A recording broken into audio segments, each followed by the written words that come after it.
Hey guys, what's going on, everybody? Welcome back to another Flesh and Blood stream. I know that recently there's been a lot of Fortnite being played, but Flesh and Blood's back on the menu. We're going to be playing a lot of Flesh and Blood moving forward. Got a lot of testing to do before Nationals. Nationals is less than 2 months away. So to start off our testing, we're going to be testing Vynnset, the new Shadow Runeblade hero. To help us do that, we got Nick. He's going to be playing some different decks against us tonight. Say hi, Nick. What's up, guys? So this Vynnset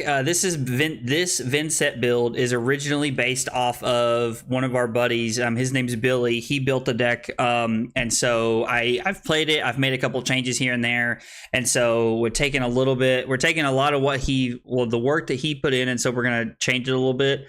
I tried Flail a couple of times, and I think Thorn's just gonna be better at the end of the day.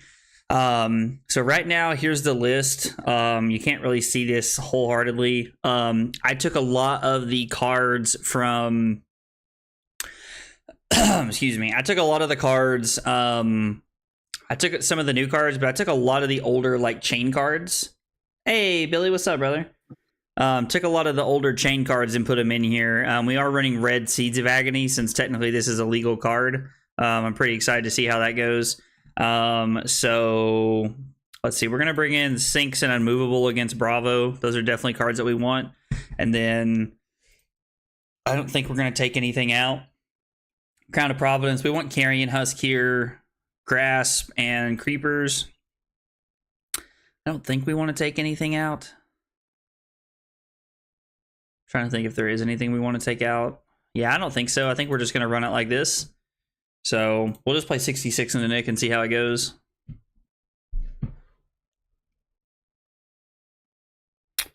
We are going first. So this hand's honestly not great. So I'm gonna banish Sting of Sorcery, and then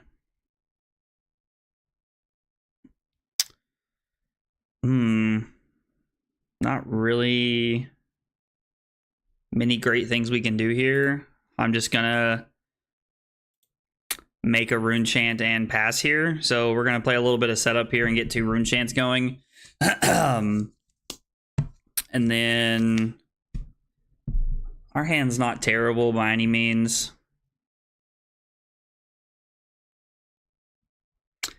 Nick comes in for 6. So my thought process is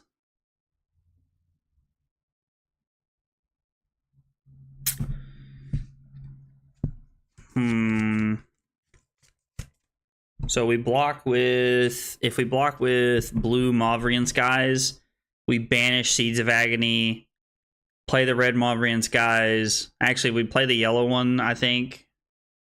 No, we play the red one, come in with Shadow, and then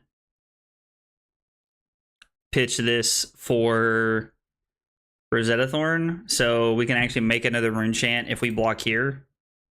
Yeah, so we'll block like this. Take 4 here, try to put some pressure on. Yeah, Thorn will be the best weapon until Briar rotates. If Duskblade gets or if Duskblade gets a ban, dude, if Duskblade gets a ban, I think people are gonna lose their minds. God knows I'm gonna lose my mind. So we're gonna play Seeds. We're not gonna pay 1 life for this, and then I'm gonna play Mauvrian Skies. We're going to play Shadow Averser, choose not to banish something. And then we got 3 rune chants coming in. So 4 arcane and 2 physical. And if the physical hits, then we get to make 3 extra rune chants here. So try to put pressure on Nick if we can.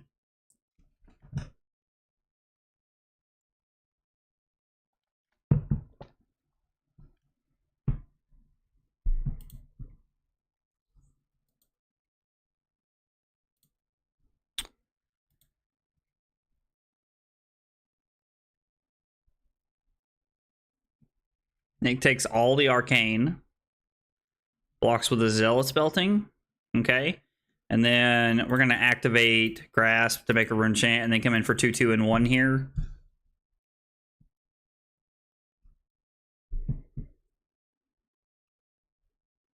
So depending on what Nick arsenaled, it could be a scary turn for us. We might be giving up Husk pretty early.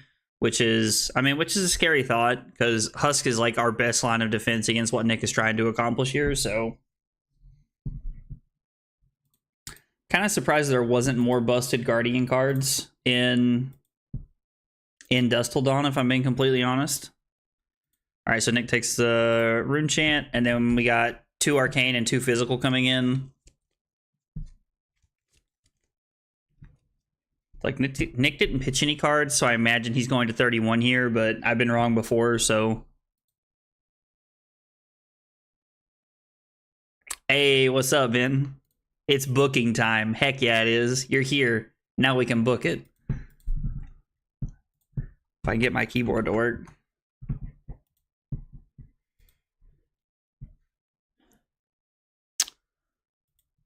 All right, so we take a 3-point life lead here. Our hand is what I would call extra medium. Nick's coming in for 6 here, so...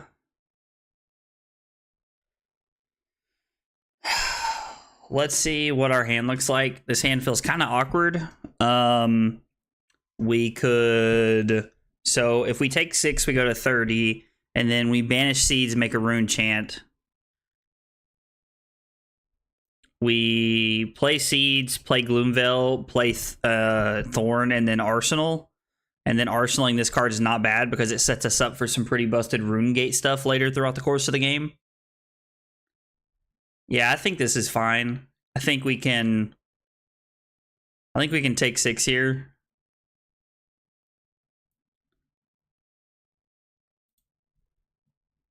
I don't think without a blue or even a yellow here, there's not really a world where we're going to use creepers for anything. So we'll go Seeds of Agony. We're not going to pay for Vynnset. And then 1 Rune Chant, 1 Arcane from the Seeds of Agony, and then 3 go again here. That's right. Dab on him. I know that says elbow cough, but I'm going to continue to say dab because I feel like that just like let him have it. It goes to 28. And then we come in for 2 and 2 here. So Nick's probably going to 24 here if I had to guess. He might want to use his crown, but so he goes to 24. We're going to arsenal our last card here. It's definitely dabbing. Oh, absolutely. I mean, I see it that way. I 100% see it that way. So, all right. So Nick chose, he did not activate Bravo, which means he's either got 2 reds in his hand, and if he had 2 reds in his hand, he would have made a Surge, which means this is a pummel through and through. The only attacks they may play or activate during their next turn are attacks with base power greater than the damage dealt this way. So basically nothing in my hands. I mean, I could throw Husk and Grasp here. Let's think about our turn. So if I throw Husk, one of our Phantom Wraiths, that's for 9. Also don't know that I want to throw Husk here. But if I do, I could block 2 Phantom Wraiths. I could block both of my Phantom Wraiths and Grasp for 8. And if Nick has the pummel, we...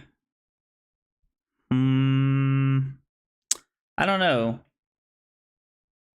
Hater's gonna learn? Absolutely. You playing Nick? Yeah, Nick's playing with us tonight. Nick's helping us test the new hero. Like, this has to be pummel. Sorry, Nick. Just trying to figure out You're good, brother. What my best line is. Maybe I'm supposed to block 5. If he plays the pummel, we discard... Like, Rebel's our best card, so we're definitely going to keep this pretty much no matter what happens here. Yeah, Nick is a nice guy. I like Nick. Ben's saying you're a nice guy. So we could block Shadow Puppetry, Phantom Wraith Grasp for 7. And then if Nick plays the pummel, we discard our other Phantom Wraith. If Nick doesn't play the pummel, we activate Grasp and then Thorn. Actually, we play Incantation and then Thorn. I think that's the play. I don't like really see a more broken option here. So we can block 7 efficiently, save our Husk, and then if Nick has the pummel, we just kind of have to take it on the chin. I was like, we weren't really playing an attack anyway, so we were playing around this one way or the other. Definitely going. I get, man, like we're not going to be able to arsenal this. Like, so we have 2 options here. It's either discard the Revel, play Runeblade Incantation, attack with Thorn, or, well, we're going to have to banish a card at the beginning of our turn, aren't we? I wasn't thinking about that, which means I should have blocked with another card.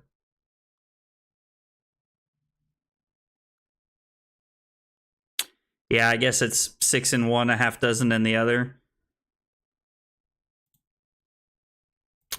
Yeah, because Vynnset's not a May ability.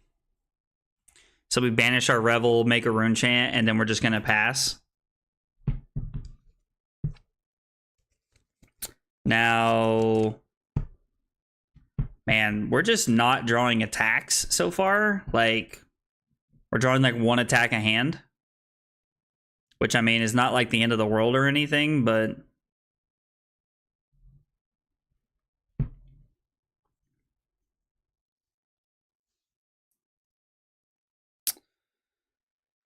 So...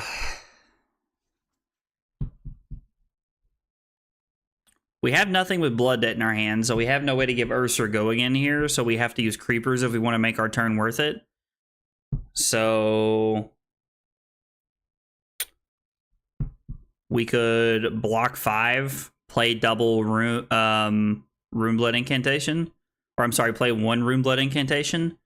Because if we block Shadow of Ursa and Envelop in Darkness, that's blocking 5, and then we're going to banish our Runeblood, and then we're going to... maybe we have a chance to block 4 here. I don't know. We'll have to see what Nick does. We could just use Crown to like crown away one of our cards and see if we could have a better hand here. We're getting to a point to where like we're getting close to 13. So like if we don't use Husk on something that hits pretty hard, we're going to have to like let Husk get eaten here, which is a little frightening. I mean, I'll throw Husk in front of something. Like I'll throw Husk in front of Hammer if I have to. It's not exactly what I want to do, but activate Crater Fist. Oh, my bad. No. Oh no, you're Wrong good. click. Wrong click. Here, I'll revert to the start of the turn. Revert to start of this turn. There we go.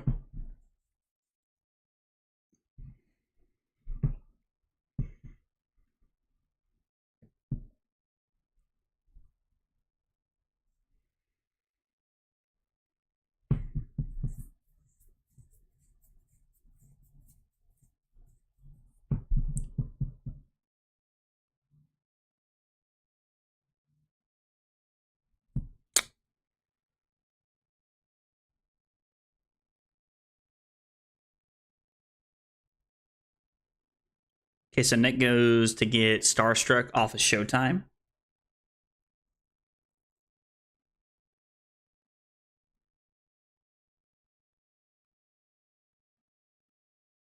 And then we're kind of left with an interesting line of play here.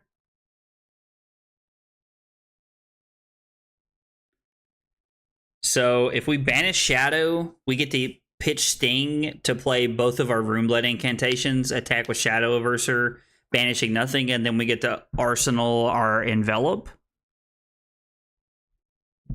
I think that's really like our only line of play here that I can see.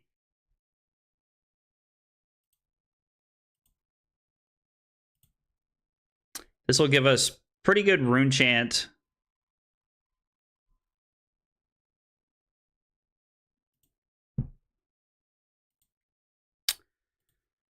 Yeah, this gives us pretty good rune chant making ability. And then Envelop also makes a rune chant. We are having to play around the Starstruck this turn. Okay, so Nick's using his extra cards here because he knows he's going to get one back off of Showtime.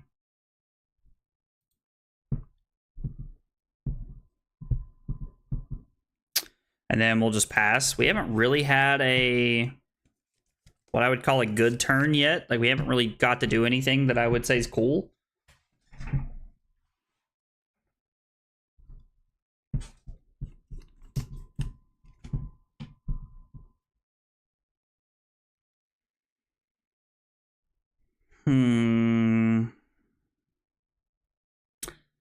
So we'll probably end up using sync to put this on the bottom if I had to guess. What is making that noise? Okay, so it's my desks hitting each other. Okay. This is for 11 dominate.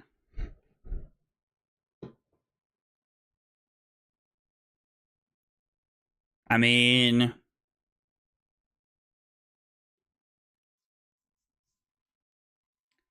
so if we play unmovable for 7, we throw grasp and unmovable, we take 3, we go to 20, and then we banish Deathly Delight, go up a rune chant. These make 2 more rune chants, we go to 3.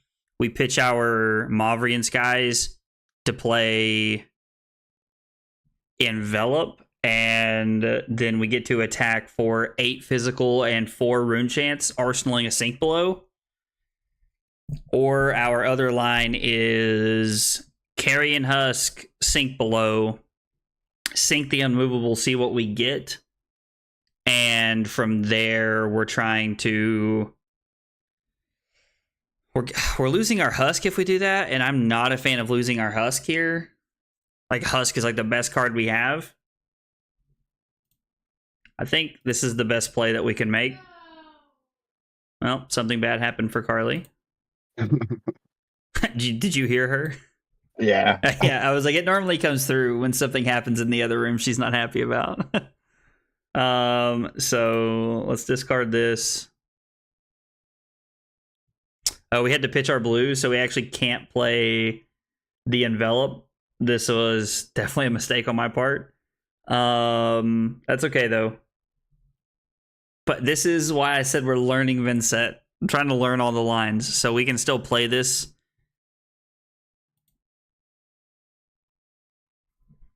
So is it worth pitching my Sink Below to play Envelop here? I mean, I think it is. We're adding quite a bit.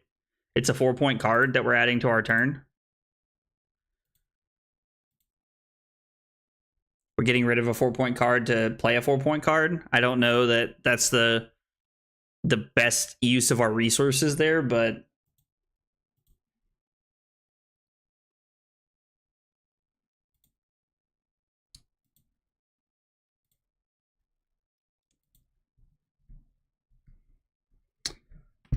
and the best part is that we had 4 rune chants and now we have 8 physical. I don't hate pitching. Like, the only reason I'm okay pitching my Sink Below is because we still have Husk. If we didn't have Husk, I'm not okay with making that play.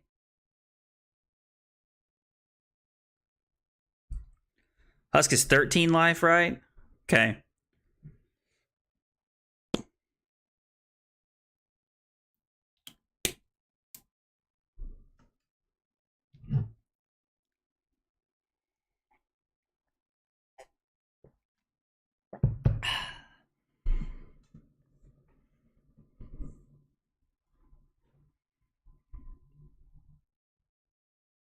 Sorry, I'm thinking. Oh, no, you're good, brother. Guys, if y'all are watching the stream, appreciate y'all hanging out first and foremost. But second off, I want to appreciate y'all's patience because tonight's definitely a learning curve for me. I played a couple games beforehand in hopes of having a little bit better idea of what was happening, so that I could understand Vynnset a little bit better. But I still am very much so trying to learn the hero as a whole. So appreciate y'all being patient while I'm working out the kinks here and trying to learn the lines.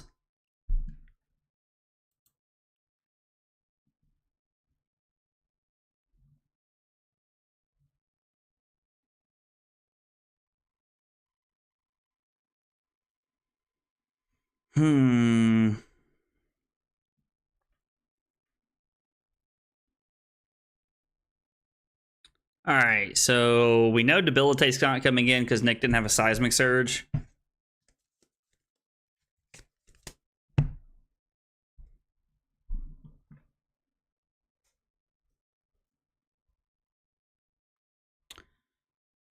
So kind of feels like block 6. Give Husk to Hammer, and then swing for 6 and 2 Arcane. Arsenal my Sink Below here. It's what feels like the line of play is, because we don't have a non-attack action to use Spellbind Creepers to make our turn broken. We also... So... We could... Yeah, so if we block with the blue Void Wraith and the Swarming Gloomveil, we go to 20, and then Husk covers up the Hammer. We're just using our equipment efficiently to save life here. I'm trying to think if there's a way if I can keep my hand and make stupid stuff happen. Why is Grasp not in play? Because I buckled it. Oh, you played Buckle earlier. I was not paying attention to that. We could also just Sink Below if we wanted to here. I don't think that's the correct play. I think this is the most efficient use of our resources in our turn. I could also just take 6 and go to 14 here, but then I'm pretty much forced to say I'm going to Husk whatever comes next.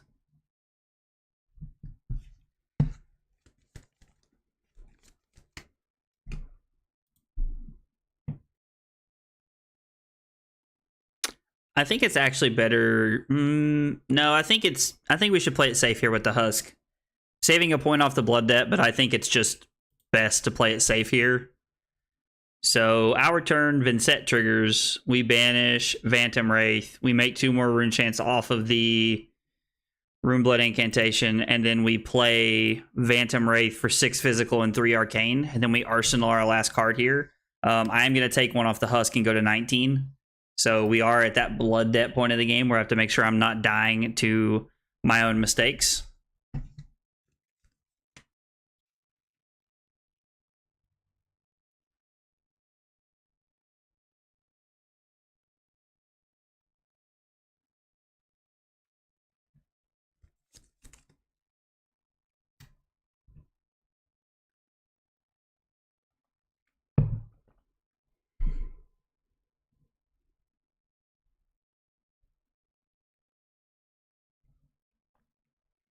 Forgot how much of a beast Carrion Husk was.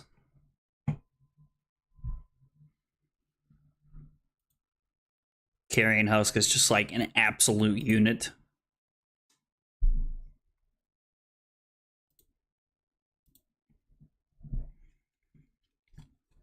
Okay.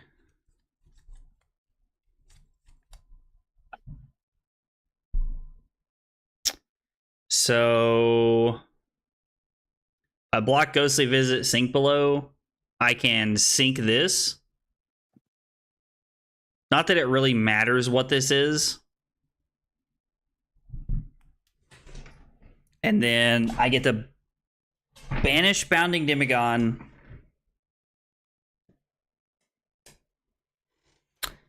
Get to banish Bounding Demagon, play Mauvrion Skies. Attack for 4. And then pitch Envelop to Thorn. That seems like my best option here, considering I know that Nick's not going to pummel us or hurt us in any way here. I think I'm just going to put the Envelop on the bottom.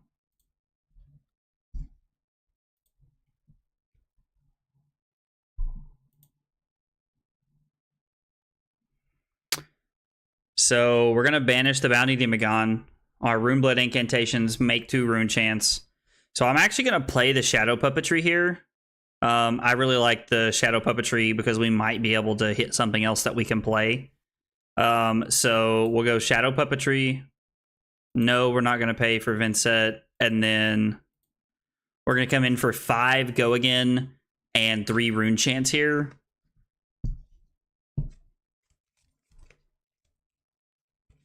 If Nick wants to, he can just block. He can just pitch a blue to block all 3 rune chants, which is pretty convenient.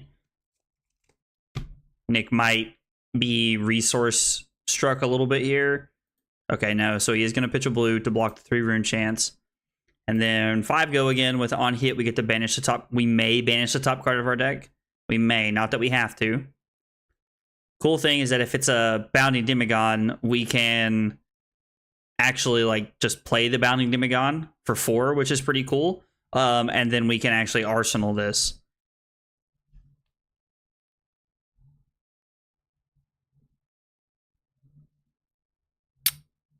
Trying to think if there was a better line for us there. I'm gonna be honest, I don't. If there was, I don't know. Guys, if y'all are in chat and y'all see a better line, please let me know. I have absolutely no problem with being told that I'm doing something the wrong way. In fact, if you guys see a mistake and you guys see a better line, I encourage you to tell me about it, because it will make me a better player.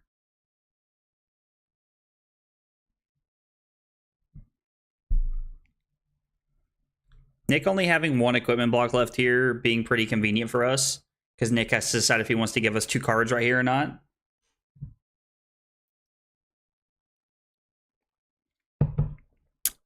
Okay, so Nick goes to 9. No, we're not going to banish this. And so now we have 2 options. We can go to 15, arsenal our last card, and Nick's probably going to throw hammer at us. That's the scariest thing he can do. We're setting up for a better Spellbound Creepers turn, or we can throw Rosetta Thorn for 2 and 2 and put Nick to 5, because we're not guaranteed to throw Rosetta Thorn. But I do think it's better to try and set up a 5-card hand, especially one that allows us to have multiple layers of go again. All right, I feel like this turn has to be broken, and I just have to figure out how. Okay, so let's just walk through it all out loud, and let's just see what we can come up with. So we start our turn. We banish Shadow Averser, make a rune chant. We pitch Phantom Wraith, the blue Phantom Wraith, to play Envelop Darkness.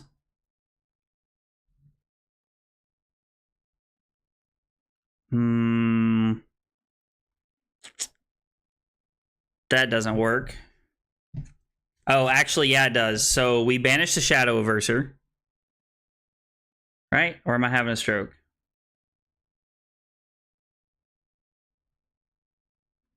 We banish Shadow Averser. Maybe we have to banish the...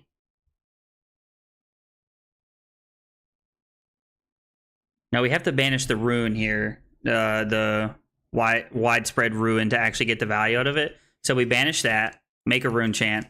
Mauvrion Skies.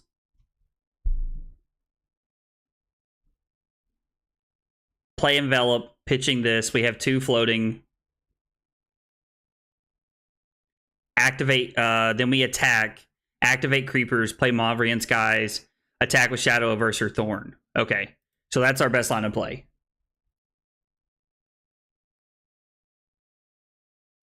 So we're taking 6 to go to 9 here.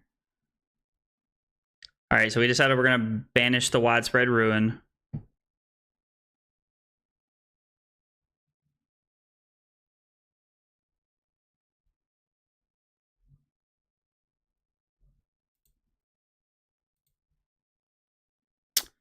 No, I'm not going to pay for Vynnset. We're going to come in for 6 and 2 Arcane. Actually, we're going to come in for 9 and 2 Arcane because of the +3. Man, that card's sweet. This card is like a 1 for 4 with split damage. Again, Runeblade's just being broken. So Nick goes to 7. We have 9 physical.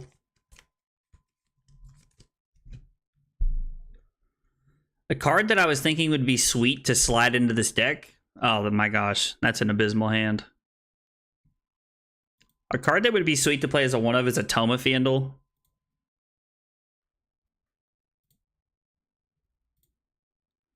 So now we get to have 2 go again. On hit, we make 2 rune chants. Off using our spellbound creepers. And Nick already took arcane damage, so we know we're going to get to keep our creepers. But we're also going to get to have Rosetta Thorn here for 2 and 2 after this.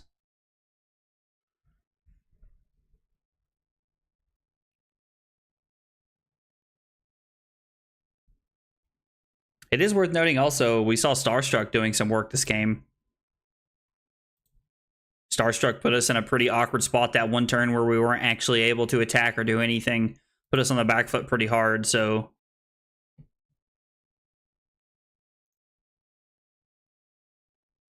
Okay.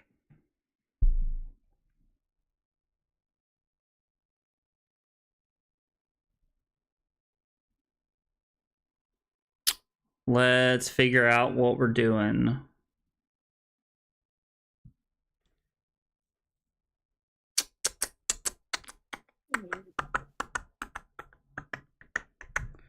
So we don't really have a great turn here, it doesn't feel like.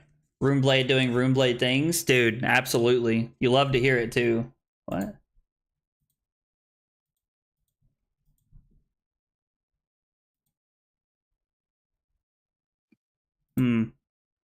That was weird. Sorry, I said there was an error with my stream. So if I banish Ghostly Visit, I can banish Ghostly Visit, pitch Sting and Sorcery to play Ghostly Visit for 1 arcane and 4 physical, and then I can activate Spellbind Creepers, play Revel and Runeblood, get no value off of it other than the go again, and then come in for 2 and 2, and then Arsenal my Widespread Ruin and try to use Crown of Providence for it. Because if we banish the Widespread Ruin, I don't really think we get to have a cool turn. Actually, no, we can't because we can't play it from there. Yeah, this is our best line. So we'll pitch to attack with this. So it's 4 and 1 rune chant. The split damage is so good. Like, and playing this deck is just making me realize even more how much I wish I wasn't bad at this game when Chain was a thing. Like, I tell everybody, I played Chain when it was a popular thing to play, when I first started playing Flesh and Blood, and I didn't understand the game and how I could, like, abuse the game in certain ways.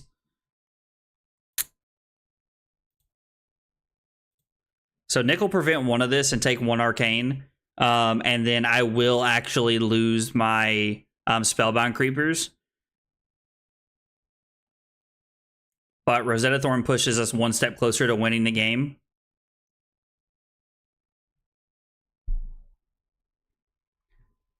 And because Nick actually buckled our Grasp of the Arknight earlier in the game, we actually weren't able to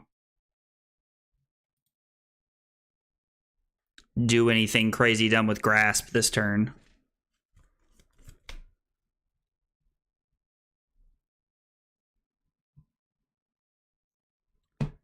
I'm just going to block 2, put the card in our arsenal on the bottom.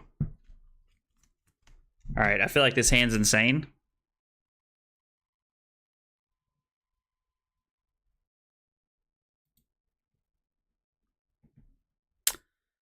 So we banish Seeds, play Runic, play Gloomveil, or play Seeds, play Gloomveil, and then Thorn off pitching Ghostly Visit. So we banish Seeds. We play this. Gosh, so my next thing gets +6, so I just got to play 2 Nimblisms. And then we're going to play Seeds of Agony. No, we're not going to pay a life. There's no reason to pay a life here. And then this is for 9 and 2 arcane. 2 instances of 1 arcane.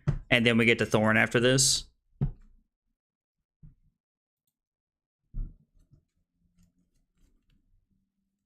I put Seeds of Agony in the deck because 1, I think it's a cool card and I've always wanted to play it. And 2, because I think that Seeds of Agony is a cool creepers target that like allows you to have go again and do some dumb things. So Nick can go to 1 off blocking the arcane, but then the actual Thorn gets him.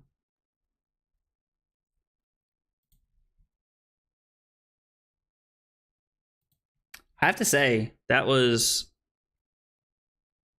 I didn't feel like I was like going crazy like I do every turn with like fire or anything, but that felt pretty good.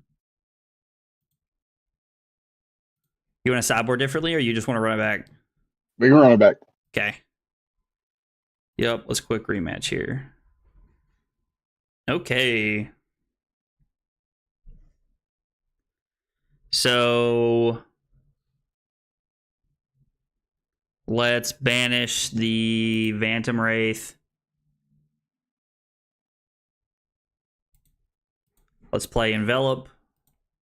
We make a Rune Chant token, and then we get to come in for 6 and 2 Rune Chants here. And then we get to Arsenal a pretty good card. So if Nick wants to filter here, he's being forced to filter in a pretty awkward way, I would say. Actually, I'm sorry, this is for 9 because of the Envelop and Darkness. So if Nick wants to keep 1 or 2 of his cards here, he's going to have to take a pretty decent amount of damage, which I'm pretty okay with.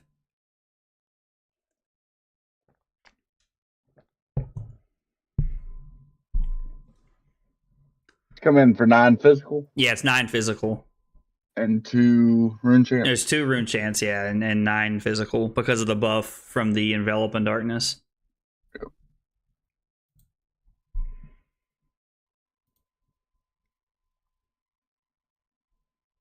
Okay, so Nick only takes 1 here, which is cool because we got some good cards out of his hand. We got a Pummel out of his hand. We got a Spinal Crush out of his hand, and we get to Arsenal a pretty decent card here. So I mean, that feels pretty good. I feel like that's a pretty good turn to start with here.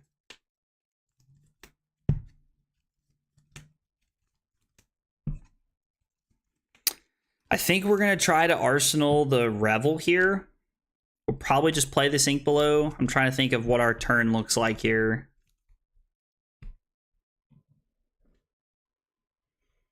Okay, so we can just Sink Below here. Am I sinking the Phantom? Both of your all's names in CK. Coincidence? Coincidence? I think not.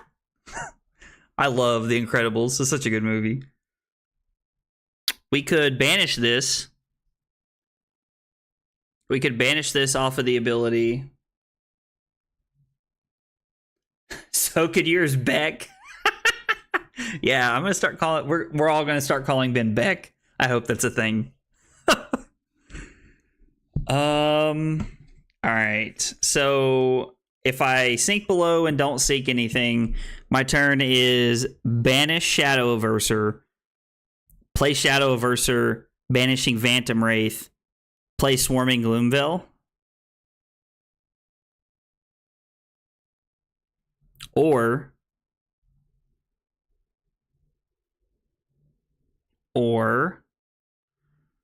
my turn is banish Phantom Wraith, make a Rune Chant, activate Grasp, attack with Phantom Wraith, keep Revel and Swarming Gloomveil in my hand. I'm not even using all of my... Not even using all of my cards. I'm not a huge fan of that. If that's the case, I feel like we should just... Actually, I have a better line here, and it took me a minute, but it saves us damage, and it saves us... And we still get to have a decent turn this way, and we get to Arsenal the card we want to Arsenal. Actually, I needed to keep my other card to do what I wanted to do. Yeah, never mind. I'm such a boob. Go back. Yeah, I need to not... Sorry, I need to not block. You're good. With the Phantom Wraith. Because I have to banish that. Yeah. Well, you guys can obviously see why I wasn't a very good Shane player. I also like leaving that card in my banish zone this turn because it gives us the capability of using Revel next turn to have an extremely broken turn. And it's a 2 for 6, so Revel actually allows us to play any RuneGate card that they've printed. So we banish this. We come in for 3 go again in a Rune Chant.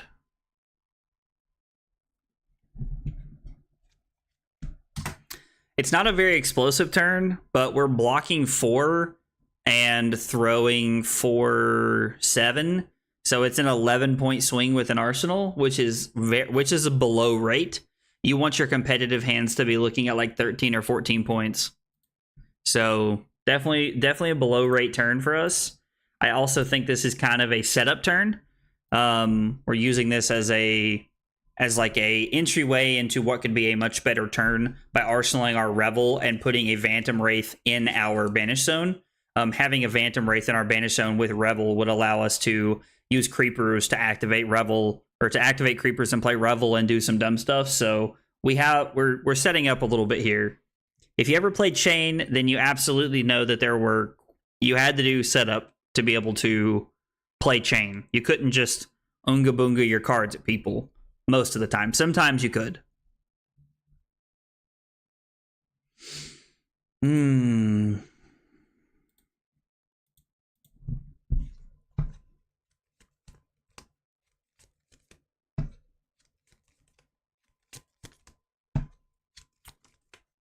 We really wanted a blue here.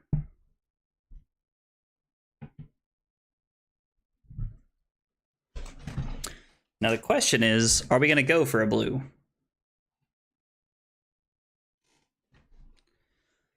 I can go sink below, sink nothing, banish Bounding Demigon, attack with Swarming Gloomveil for 3 go again, play Seeds of Agony, play Bounding Demigon for 4 and an Arcane.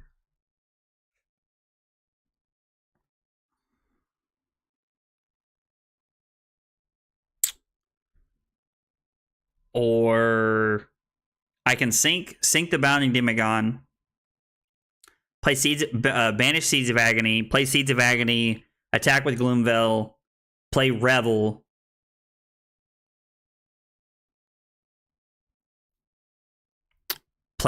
and then Phantom Wraith. Or I can, if I draw blue, no. So I think we're better off just to sink here, sink nothing.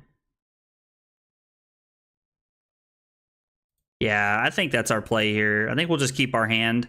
Like, so Revel and Runeblood is the most broken card in this deck. Like, this turns on all of our cards.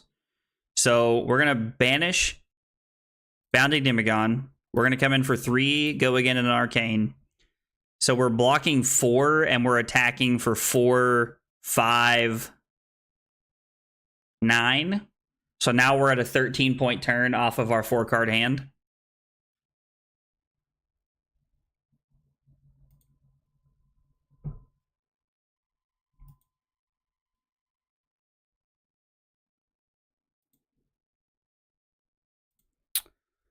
No, we won't pay for that. Seeds of Agony, and then I could play Revel here, but I don't think it's worth, honestly. Like, this does not feel like a Revel turn to me. This definitely feels like we're just going to take 1 Blood Debt, and we're going to throw our Bounty Demigon. So yeah, 5, 9, and 4 is 13. 5 and 4 and 4 is 13. Yeah. And Nick had 2 Sink Belows here, which is pretty good for him.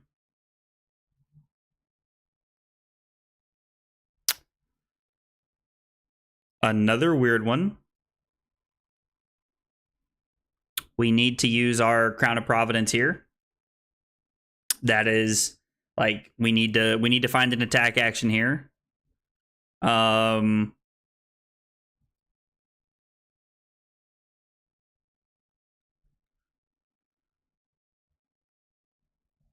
can banish Seeds of Agony. So I guess if worst comes to worst, my hand is banish Seeds of Agony,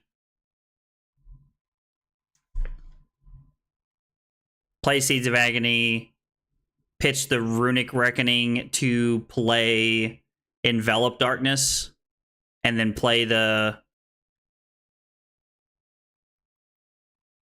Phantom Wraith. Okay, so Nick's Showtime, so we get to keep our whole hand here.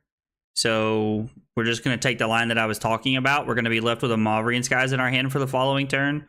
Or I guess I could be left with my Runic Reckoning if I wanted to for the following turn. It does block 3. So we're going to banish Seeds regardless of what happens here. We're going to play Seeds of Agony.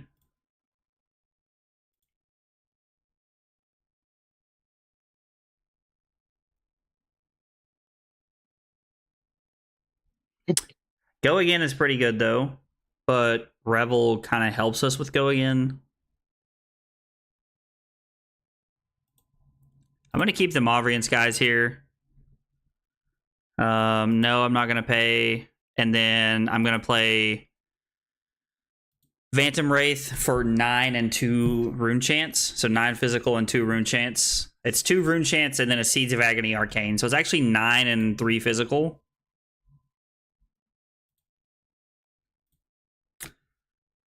So I kind of wish, I mean, I could have played the Mauvrian guys, I guess, with to let it have an on-hit effect. But I don't think that's really where I want to be.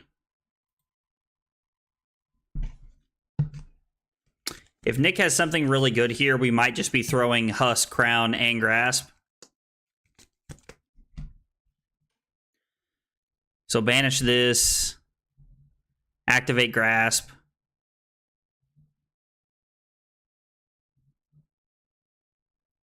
Play Mauvrian. Attack. And then use the other Mauvrian to throw Thorn. Okay, so this has Pummel Road all over it.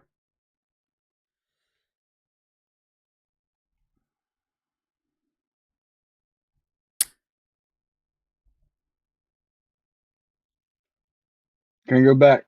Yeah, of course. Yeah, yeah. My bad. No, you're good, dude.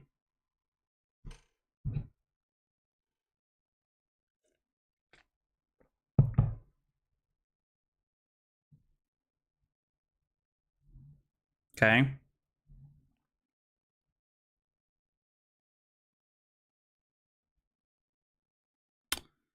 So Nick ended up with 2 pummels in his hand.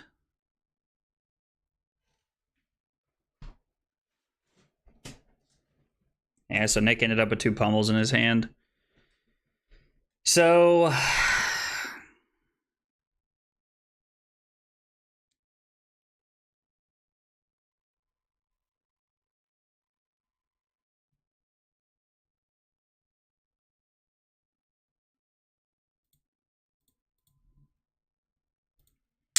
let's block 9. If Nick plays the pummel here, then we take 6 and we discard our last card.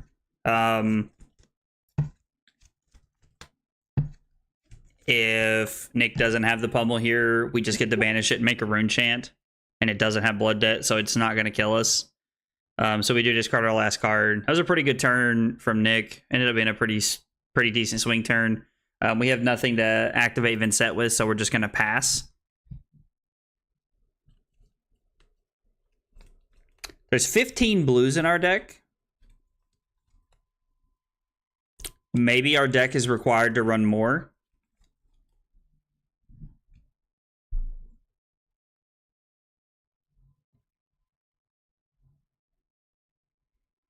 So I could just pitch all of my cards to play the unmovable and cover this up and not give Nick the Husk.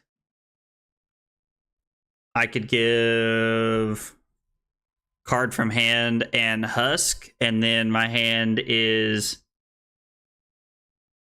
garbage. I think we're just going to pitch our whole hand to play the unmovable here, which is not great, but at the same time, like, allows us to have a functioning hand. Like, it makes our whole hand worth it. Like, we're not doing anything on our turn, but that's 2 games in a row that we've had.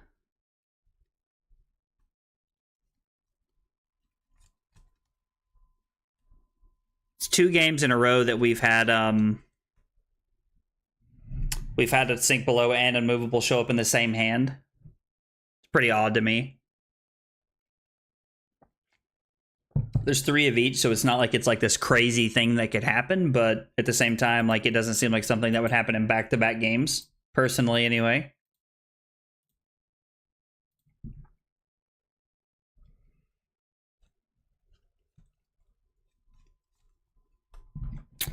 So we're starting off with 5 go again. It's definitely correct to take the 5 here and go to 21.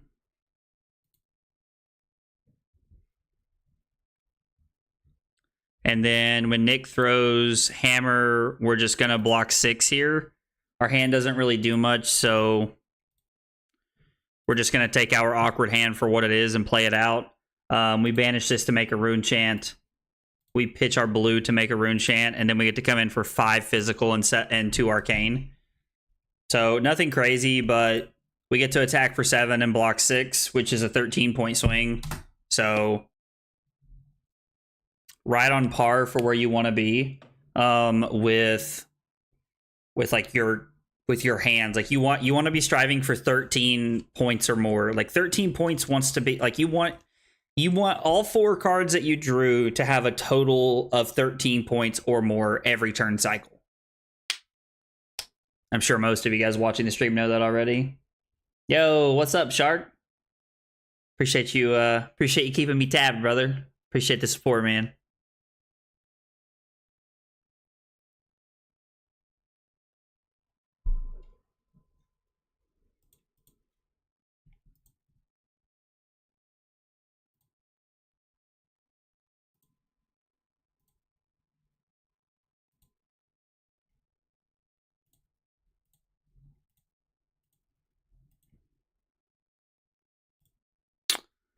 Okay, so Nick takes it all, which is a little concerning. All right, let's see what our hand is here.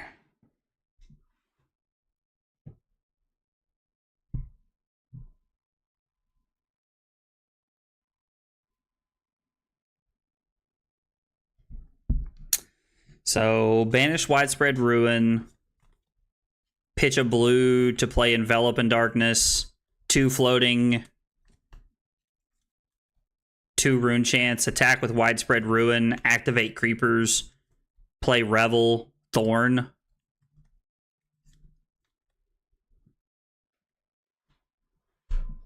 Block with another card. So we get to use this to block 9 here and take 2. I'm trying to keep a balance of attacks and non-attacks in our deck.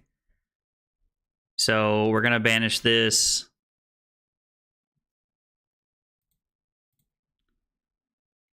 No, we won't pay. We'll attack for 6 and 2 arcane. Each hero who lost life this turn banishes the top card of their deck. So if you were playing Flail, you could definitely be on like a line where you're making where you're like making it to where you're getting an extra card into your banish zone. I still think Rosetta Thorn's just going to be the best weapon for this. Like, Rosetta Thorn is just really good. Feels like a sink below. Okay. So Nick covers that up. We've played a non-attack action. So Revel, we played an attack and a non-attack, so Revel is going to work. We're going to get our action point back, and then we're going to come in for 2, 2, and 4. So we attacked for 2 rune chants and 9 physical that on the first chain link. So that's for 12 points right there. And then 12 points and then plus 6 more is 18. So our 5-card hand was worth 18 points.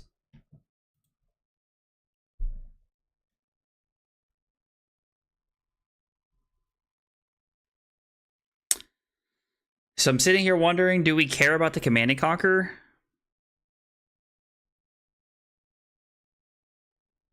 So we banish Deathly Delight, make a rune chant, pitch Shadow Averser to activate Grasp, make a second rune chant, play Malverian Skies, play Deathly Delight, and then we are attacking with Thorn. So I can take 6 and go to 12 here, because this has no effect. This is just a 2 for 6, essentially. And our Thorn will allow us to keep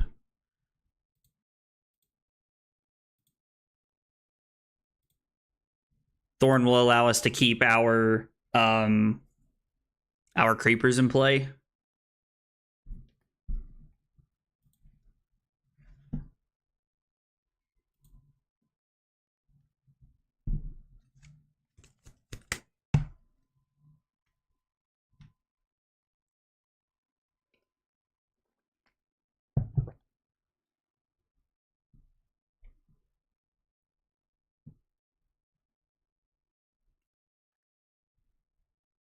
I was like, this feels like there has to be some kind of defense reaction here. I was like, I'd be very intrigued if Nick actually decided to go to 3 here. And then we'll just put the pressure on. Nick will take 1 here off the arcane. So it goes to 7, and then probably going to 5 here if I had to guess. I was like, okay, pummel. So he blocks with the pummel. Nick's at a spot where he can't really arsenal that and try to sit on it any longer, so...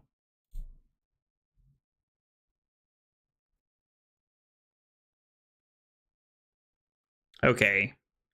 So... Banish Widespread Ruin.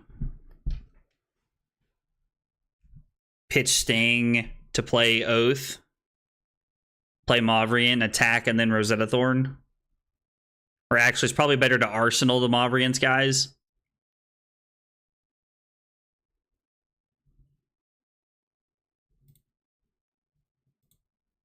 That way we're setting ourselves up with a we still have Crown, so we're setting ourselves up with a 5-card hand and a Go Again card.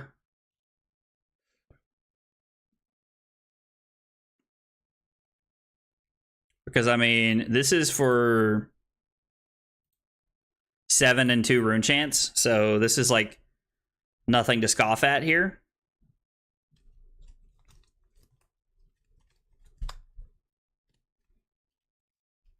Vynnset already feels like he's going to be a super interesting hero.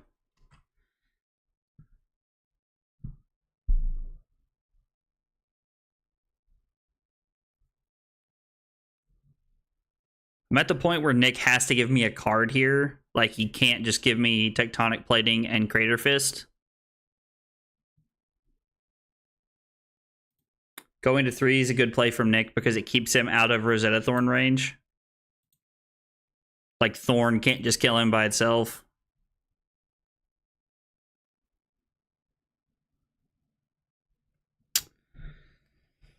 So we can block Phantom Wraith, Crown, Grasp, and then put our Mauvrion Skies on the bottom, look for another card. I think that's our best line right now.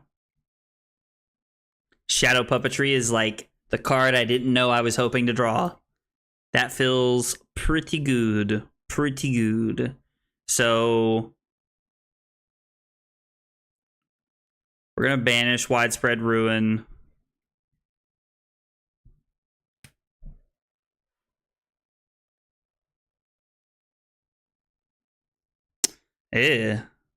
Actually, was I looking for a blue? So am I just pitching all 3 of my cards and then coming in for 6 and 2 arcane? Like, is that my play? Because without a blue here, we're not, like, Shadow Puppetry is a great card, but, like, it's not really going to help us in this spot.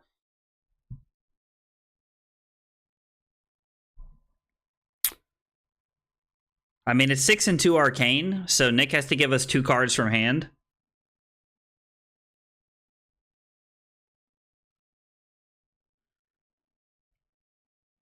I could also play Runeblood Incantation and then come in with Thorn, which is 2 arcane and 2 physical, which means Nick only has to give us 1 card, which is much more frightening. I think forcing Nick to give us at least 2 cards here is better. It's also worth noting that if Nick gives us just 2 cards and goes to 1, he's then dead to Rosetta Thorn anytime I can make it happen. You're playing against a Rosetta Thorn and you weren't aware of that, and if you only have AB1, anytime you go to 1, you're dead to Rosetta Thorn. So something to keep in mind. It might seem simple to a lot of people, especially if you've been playing Flesh and Blood for a while, but these are some things that like newer players don't really think about a lot.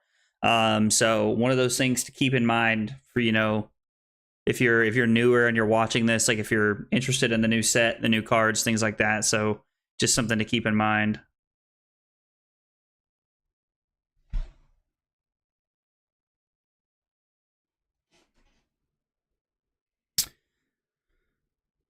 Okay, so Nick decides to block 6.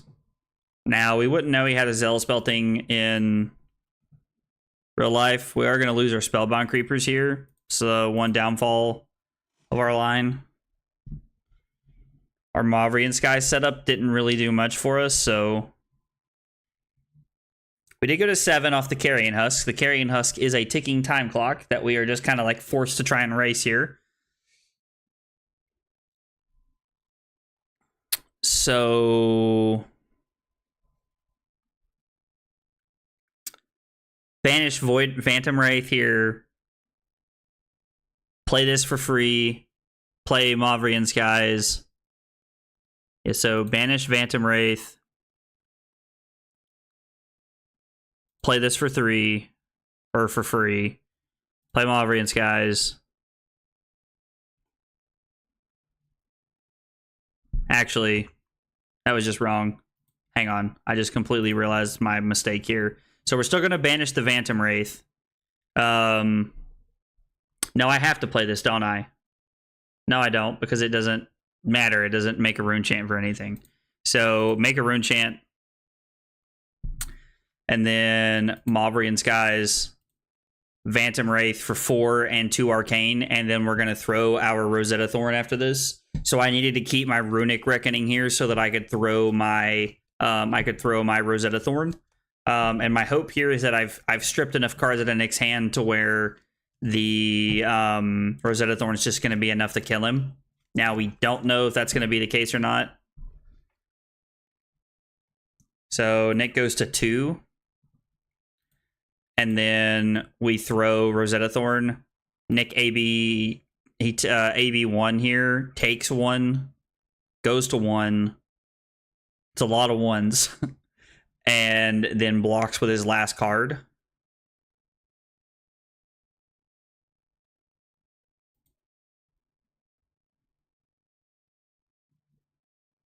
Oh, do that backwards. Here, we'll start over so you can do that. Okay. Vanish Phantom Wraith. Activate Mavrian Skies. Play Phantom Wraith.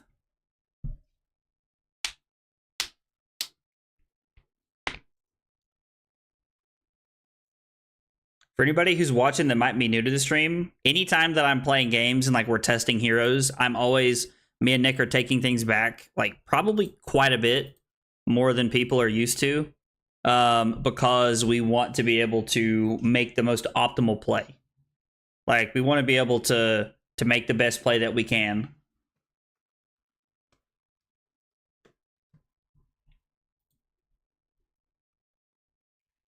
So this takes every card out of Nick's hand. Because our Phantom Wraith hit, the Mavrian Skies actually gave us a rune chant. So it's taking a card out of Nick's hand then, or it's taking one out of his hand now.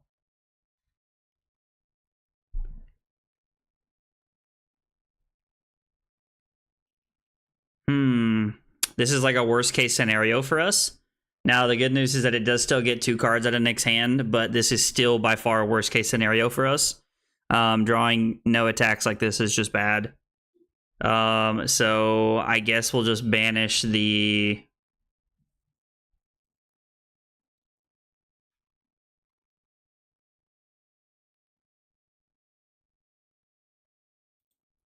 We banish Runic. Probably supposed to... Sorry, Nick. It backs me up to like the whole last turn there.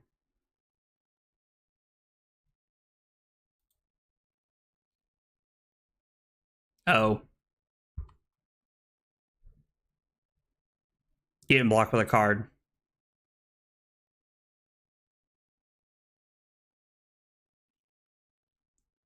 All right, so Nick stays at 1. We go like this.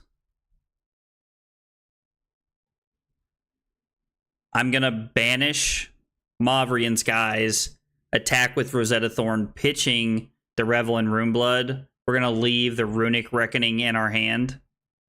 If this Mavrian Skies was a blue, we could actually do it all and still arsenal a card, but I think it's better to arsenal a card here. So we're going to banish the Mavrian Skies. We're going to attack for 1 arcane and 2 physical. So the crazy part is that if Nick can keep 2 blues in his hand, depending on what his hand looks like, he can have an 11-point turn here, which means we're forced to block quite a bit. And then this really gives Nick a chance to take tempo back because we know that he has a Zealous Belting in his arsenal.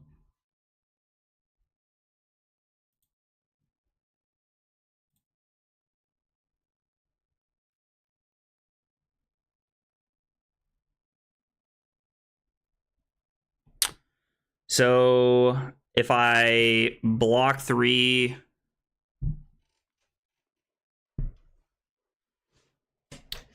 take 2, go to 3, I'll go to 2 on my turn because of the Husk, and then I can play the Unmovable here on the hammer that comes in after it.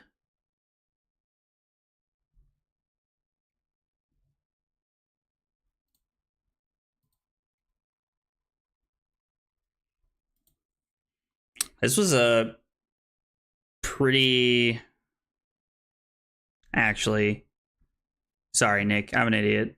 Oh my god. I gotta block with both my cards here. Because I know it's hammer after this. So I just gotta block with everything and stay as high as I can.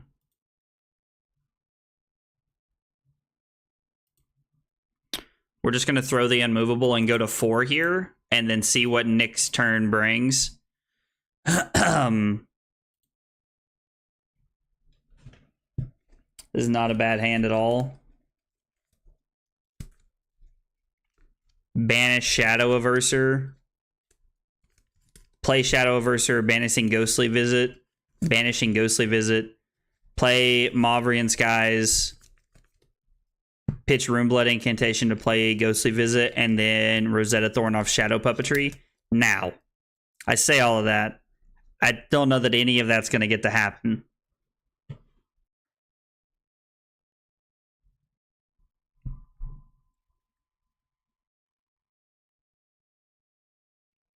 Because depending on what Nick's hand can do, we're like not really in a spot we're going to get to keep a lot of cards, and we're not really going to get to try and push a lot of damage through. So we got to take what we can get here when we can get it. Or I guess we can just die. I guess that's an option too. Yeah, I mean, yeah, so we'll just take 5 and die here. So that no attack hand really cost us the game there. Just like Billy said earlier, Runeblade things doing Runeblade things. I don't know if... Definitely did not work out in our favor that game. You're gonna run it back?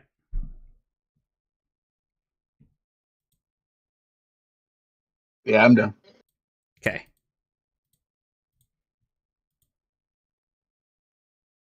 Yes.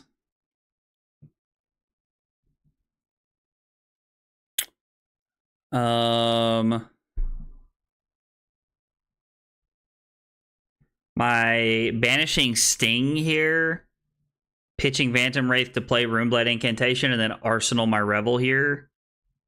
Actually, maybe I'm supposed to Arsenal my I'm supposed to banish my Phantom Wraith because I do have to take a Blood Debt damage here, but it gives me an extra card. So again, I'm kind of using this as like a big setup turn, and we're just gonna pass.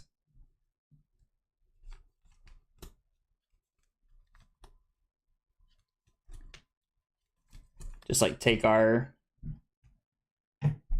time to set up here. Game over.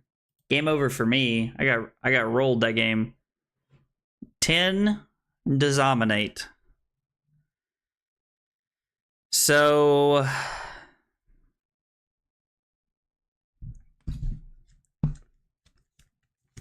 Husk and Sink here, put the Unmovable on the bottom. See what we draw. And then we have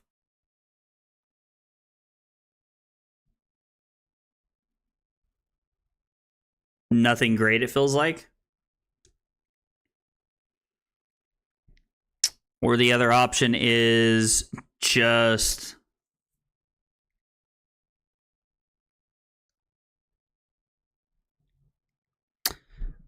Let's go Crown first.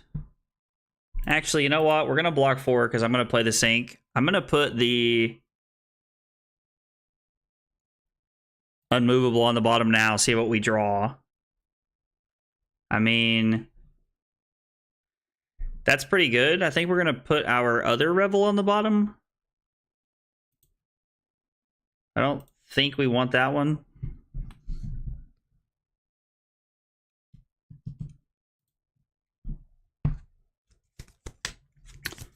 One. So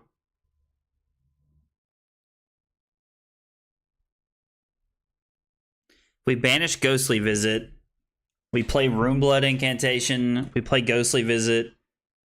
We activate Creepers to play Revel and then do nothing.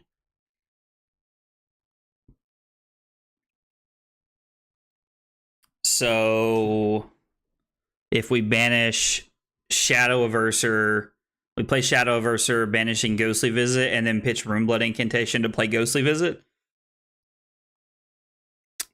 I mean, none of this feels great. I want to get the Runeblood Incantation into play, but I don't really see a way to do it without us being inefficient here. So our turn is... I think this is a better play.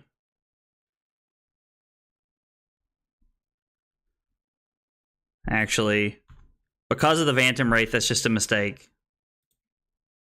I completely forgot the Phantom Wraith was there. Sorry, Nick. I'm like having a stroke today, dude. You're good, brother. All right, so we go to 37. We banish the Ghostly Visit. We play Runeblood Incantation. Creepers play this. Okay, yeah. All right, so that does work. So we play Runeblood Incantation. We're going to play Void Wraith now. This is going to be for 4 and 3 rune chance.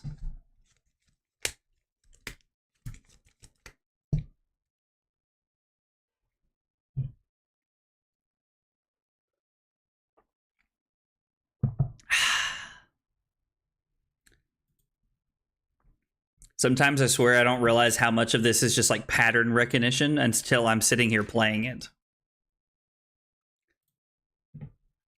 So Nick blocks the rune chance and then plays a Sink Below on the Phantom Wraith here. Takes nothing. We activate Spellbound Creepers. Play Revel, make 4 rune chance, and then we get to come in for 4 Arcane and 4 rune chance. I could have played Rosetta Thorn and left my Ghostly Visit over there. Maybe that was the play I'm supposed to make. Maybe that play puts me in a better seating for next turn. Because if I have a Go Again card, I'm able to activate Creepers and make my turn worth it.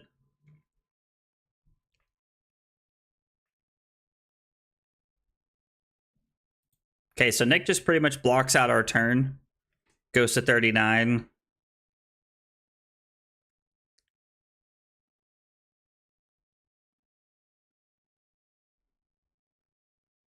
So, doesn't really feel like there's a good line here. I mean, we banish Phantom Wraith.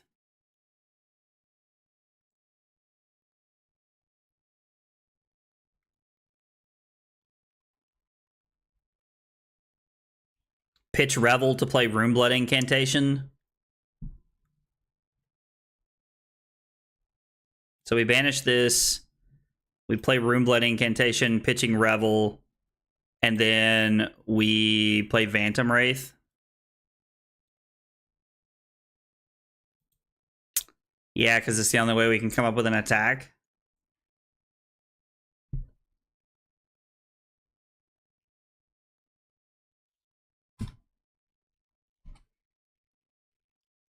Nick taking the Arcane works out for us because it allows us to keep our Spellbound Creepers. That was also the reason that I kept the Sink Below over like a Revel. Like I could have pitched the Sink Below to keep a Revel in my arsenal, but I think that Sink Below like, we're still pretty high life total, so I want to be able to block efficiently if I need to. Now, because I have the husk to lean back on, maybe I'm supposed to pitch the sink below here. I'm not sure. It's worth noting that we're going to get 3 rune chance to start at the start of next turn. Rune Blood Incantation putting in the work.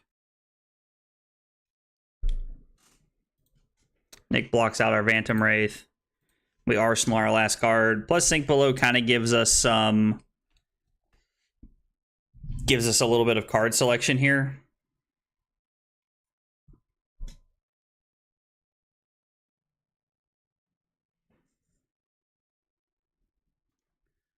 So we can Sink Below and put...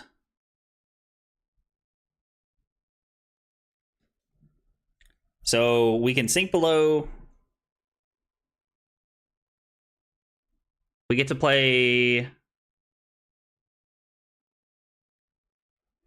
this for free. We get to banish this, play this for free, pitch our Ghostly Visit to play this, to play Envelop in Darkness, and then we get to attack with this for 11 physical and 1, 2, 3, 4, 5, 1, 2, 3, 4 rune chance. It's a 15-point turn, and we're getting to block 4, so it's a 19-point swing. Let's just make sure I'm not having a stroke here. We banish this, play this for free because it costs 1 less, pitch Ghostly Visit to play Envelop in Darkness, and then we play this. And I think I'll just take 6 here. There's no reason for me to play my Sink Below. It's not saving me from anything. I'm not like... There's not like a crucial point here where like my Sink Below is going to like save me from anything. So I think keeping that in my arsenal is definitely just a better line of play here.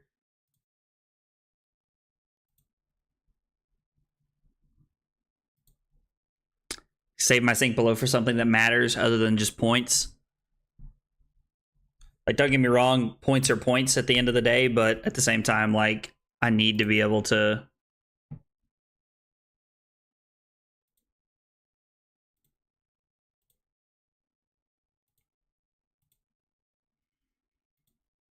Yeah, this is a really good turn. Was that 5 rune chance? Did I miscount somewhere? Oh, Vynnset's ability. So it is 5 rune chance.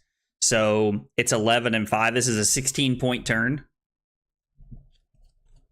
It's pretty dumb. I mean, now, don't get me wrong, our 16-point turn is off the back of having 3 Rune Blood incantations active. It's not really because we're doing anything stupid.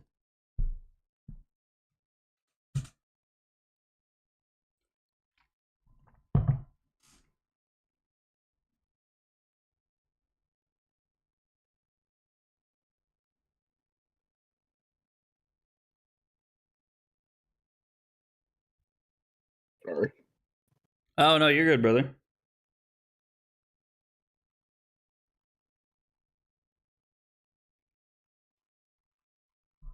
Come on, phone. Get it together. There we go.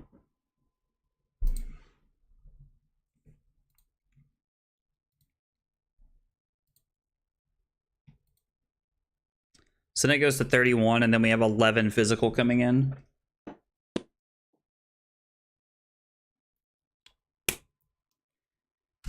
Because Nick agreed to take the rune chance, we are getting to keep our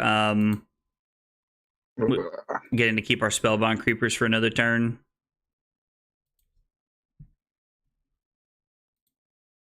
Okay, so Nick has 2 unmovables here. So Nick takes the 5 rune chance, takes 1 physical. So Nick takes 6 and then has no turn. So I get to have free reign with my hand here, like barring that it's good enough. So let's see what we have here.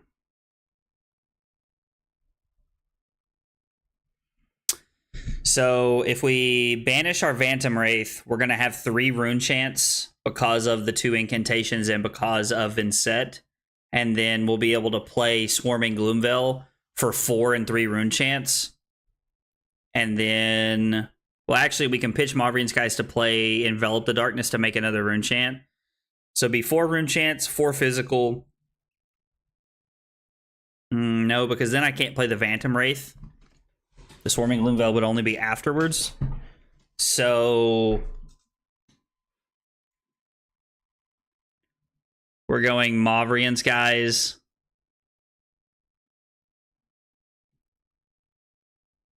So, man, this is weird. I think we're vanishing the Phantom Wraith here no matter what.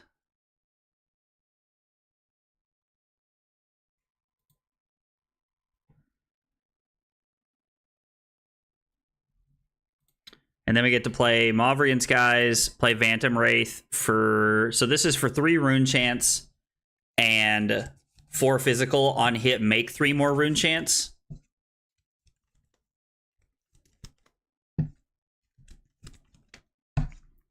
Yeah, okay, so my turn works. I just had to figure it out. So after this, we get to play our Gloomville for 4, and then we get to pitch Envelop in Darkness for Rosetta Thorn for 2 and 2.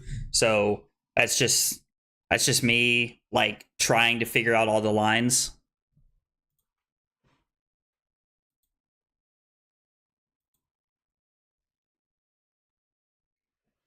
Okay. It gives me Crown and Crater Fist here, which makes sense. He's blocking 4, which is really blocking 7 here. This is for 4 go again, which is pretty solid.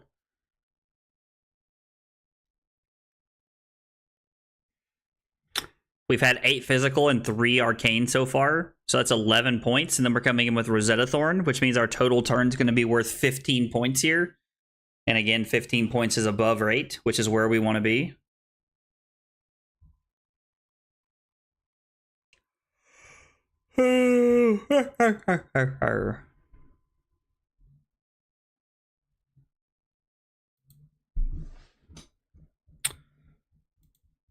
All right, so now Nick can't prevent the arcane, I'm pretty sure, just because of Swarming Gloomville's ability. Now, Nick probably didn't want to block it anyway. He probably would have blocked sooner if he was going to.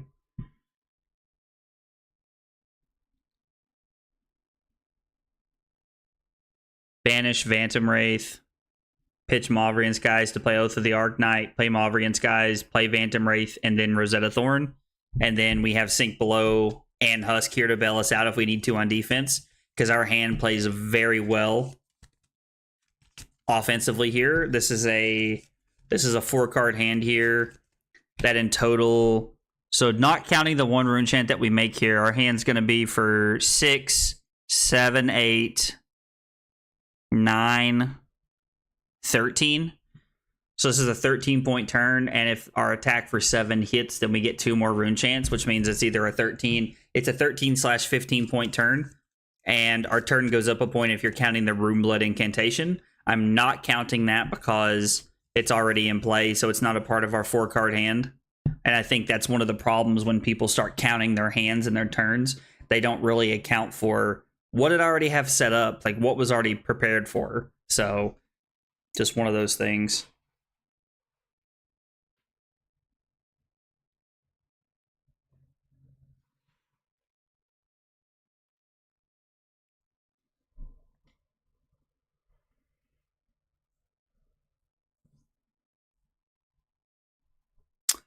So this feels like a pretty clean Husk and Grasp here.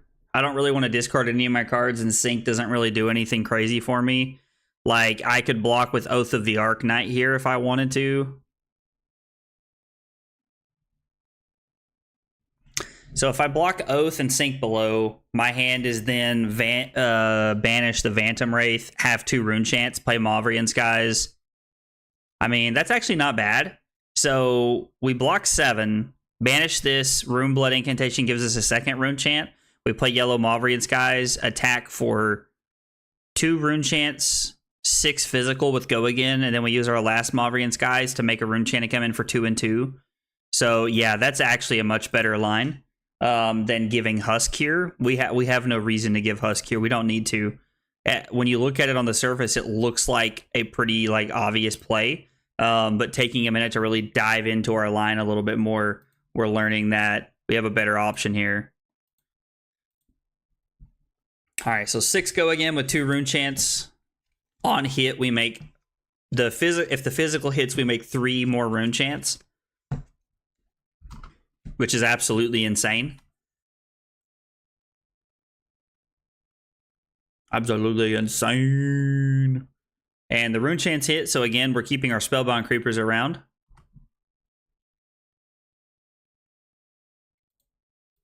We're going to make a rune chant and then come in for 2, 2, and 1. Classic, very classic rune blade play here.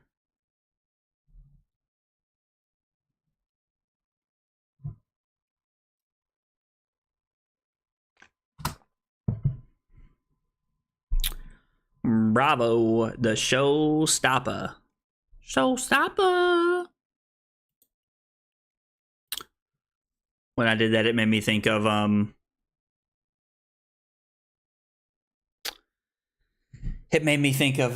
that Clash of Clans commercial from back in the day. If you guys ever played Clash of Clans, there was a commercial back in the day where there was like a hog rider, and it went hog rider like right as it like came into the scene.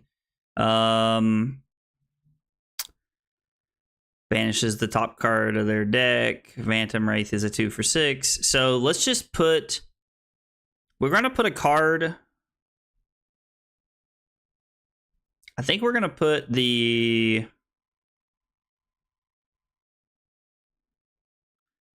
Let's put Phantom Wraith there because it's a 2 for 6, and then I mean we don't really have anything we could do because we had all attacks. So I think we're just gonna throw our 2 for 6 here. And then if Nick takes either the rune chant or any of the physical, we each banish a card at the end of the turn. Or I'm sorry, if he loses life, he banishes a card. I won't lose life because Blood Debt's like the end of the turn, I'm pretty sure.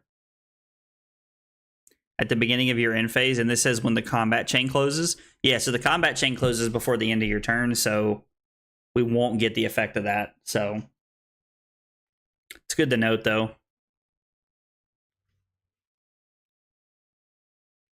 If we had had a blue, if one of our cards would have been a blue, I don't know, like one of our cards had been a blue, like our hand would have just kind of sucked. Hopefully it was a blue non-attack action, so we actually could have done something.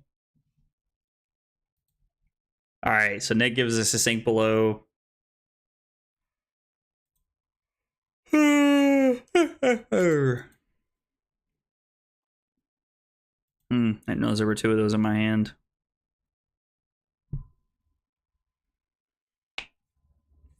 Okay. So the fact that Nick didn't make a seismic surge, I mean, he could be doing it afterwards. He could also just pitch a red and pummel this here. That's something I've done quite frequently when I'm playing Bravo to troll people. Like, not really to troll people, but just to get them randomly. So we banish the Widespread Ruin, pitch Shadow to play Oath of the Arc Knight, make a second rune chant. We play Mauvrian Skies, come in for 6, 2 Arcane, and if it hits, we make 2 more rune chants, and then we Thorn. Yeah, so I'm just going to take Nick's turn here. If he pummels us, we do have to think about what we're going to... Oh, God, excuse me. Do have to think about what we're going to do.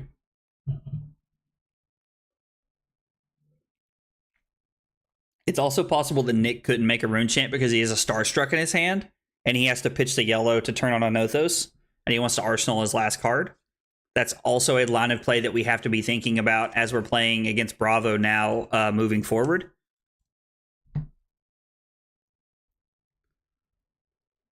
Oh.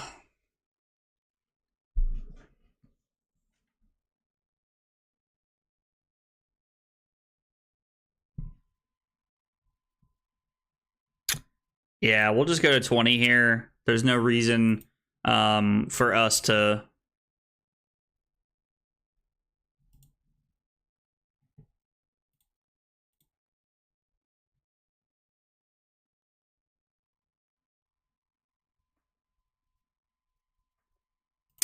Play Mauvrian Sky, so this says go again. So 2 rune chants and 6 physical. On hit, we make 2 rune chants. So the cool thing is that if this hits, we get to make 2 rune chants, which means we can now use our Phantom Wraith to actually... We can Sorry, Lord. Oh, this is for 7. It's a breakpoint because of the Oath of the Arknight. I wasn't even thinking about that, right? Oath of the Arknight, is that what that's called?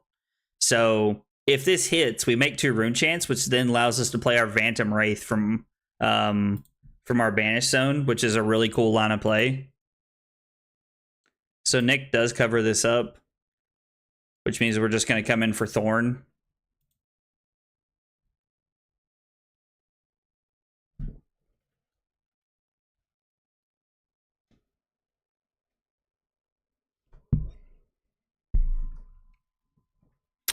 And then our Phantom Wraith is going to put us to 19 here. I do need to try and find a turn where I can get this out of my arsenal.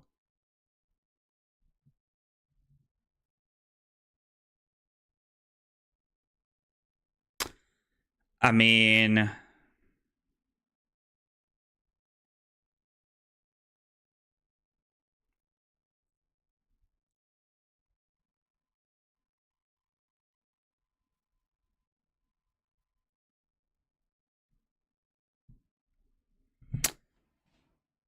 block 6, banish a Phantom Wraith.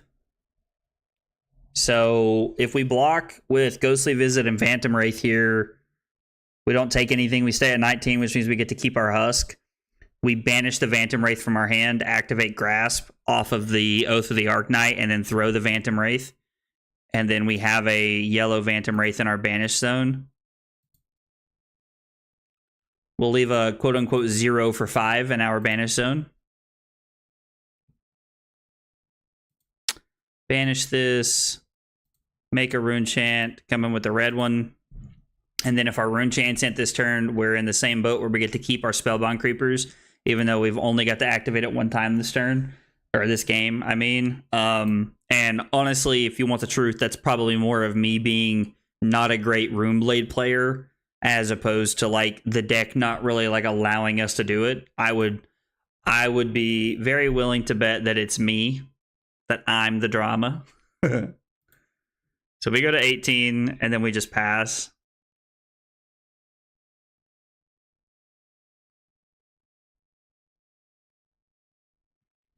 All right, so this is a big time pummel. So yeah, this has pummel all over it. So the question is, how do we get around that?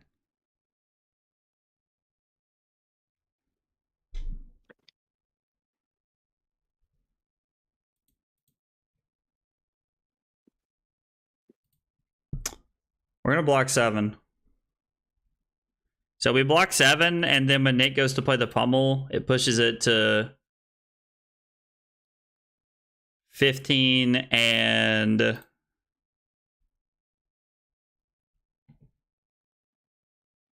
going to pitch the Maureen Skies. So I definitely shouldn't have blocked with the Grasp. I miscounted what the Grasp actually did for me there. That was just me being a dodo head. And we'll discard the Bounding Demagon. So we banish our card to make a Rune Chant. I wasn't thinking about... I definitely should have kept the Bounding Demagon, because we would have had an extra card in our Banish Zone. We do lose our Spellbound Creepers because I did absolutely nothing that turn. For some reason in my head, Husk was 7, Grasp was 8, and then this put us to 15 with the Unmovable, and that's just not the case at all.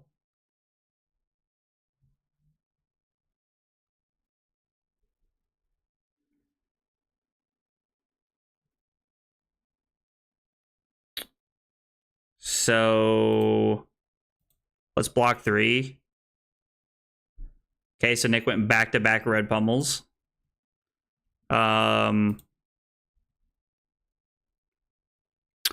We'll discard Bounding Demagon. We'll play Mauvrian Skies. Let Phantom Wraith come in for 2 Rune Chants and 3 physical because of the pummel effect. Like, Nick represented the pummel there, but I kind of felt like it was a bluff to try and draw more cards out of my hand. If you guys want the honest truth, because I honestly didn't think he had it there. It just didn't feel like he had it. So Nick blocks this out, and then we're going to throw a 0 for 4 at him. And if he doesn't have a sink below here, he's forced to just give me 2 cards. And we've seen 3 sink belows, so he'd have to have a Fate Foreseen or something like that. So Nick gives us all his cards, and then we draw an abysmally unplayable hand. Yeah, that's terrible.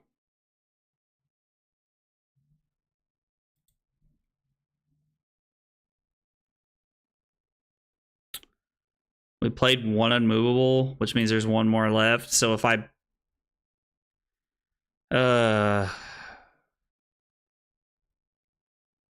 banish the Mavrian Skies,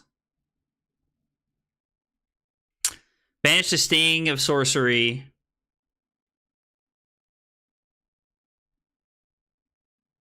no, banish the unmovable. It's definitely the line of play here. I'm just being a twit. So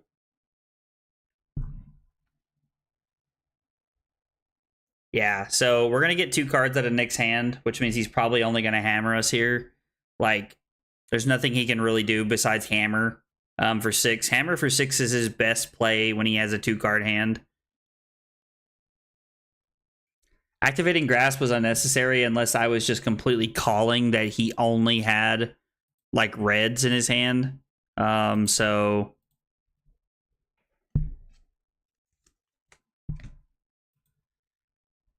okay, and I go to 6.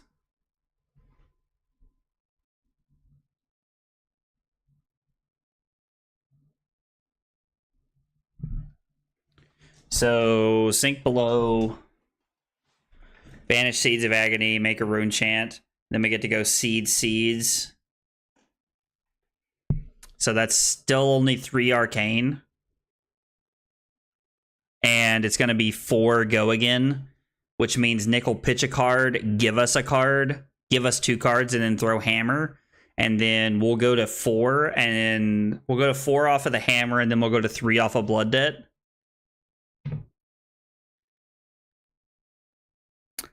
I could sink one of the Seeds of Agony and see if I can find something better here.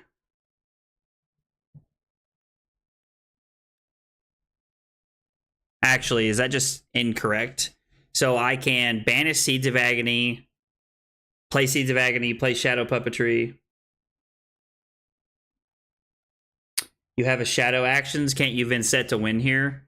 Oh, I can just make it to where he can't prevent it. Dude, so the funny, like, I haven't actually got, like, used that yet. So, but yeah, you're right. I can just do that. Absolutely, you're correct.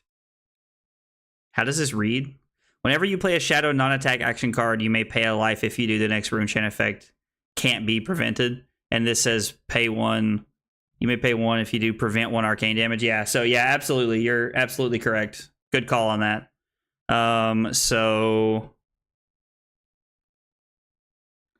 I guess let's just block it out. There's no reason not to. And we'll just keep our hand here. Yep, good call. Pogue. Poge? For you too? Pogue? Yeah, I don't know. Like your name though. Appreciate the help. Play seeds. Yes. If you do the next rune chant effect, that would deal damage. And then we're gonna play Gloomveil. And then the rune chant just gets him.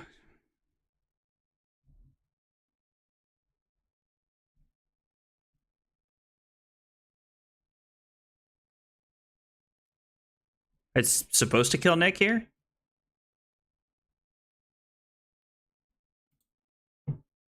Right? Whenever you play a Shadow non-attack action, you may pay 1 life. If you do the next rune chant effect that would deal damage, this turn can't be prevented. So, and Arcane Barrier says if you do, prevent 1 damage. I think it gave us a warning about some of the card effects are not in the game yet. Oh, yeah, that's right. I do remember this. I remember reading that. Yeah, start of the game. It said notice. Yeah, somebody said in the chat that it might not be coded in yet. So yeah, you definitely won. I mean, I can thorn you after this too. So I was like, I was gonna get you one way or the other, but Yeah, can just Thorn here. Yeah, absolutely. It's good to know that like I should have won right there because that's important to. It's important to know that's how that goes down.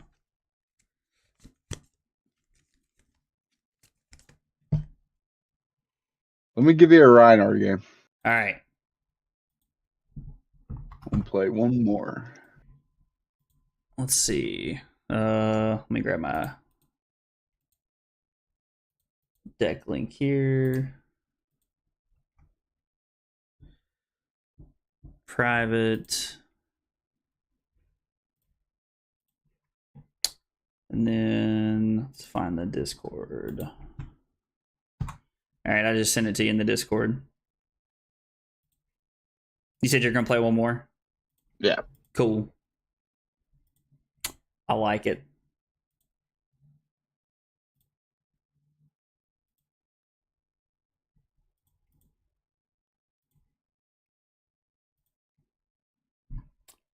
All right.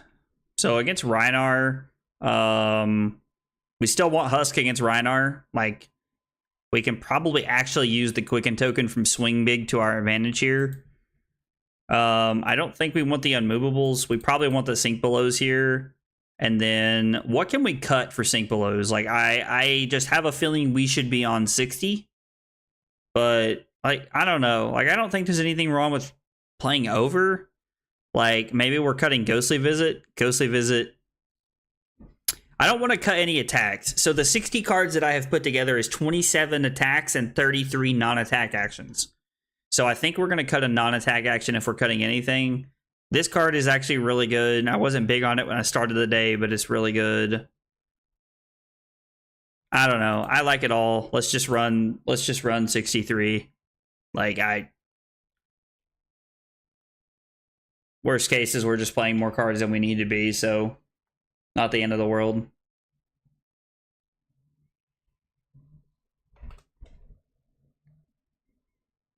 Okay.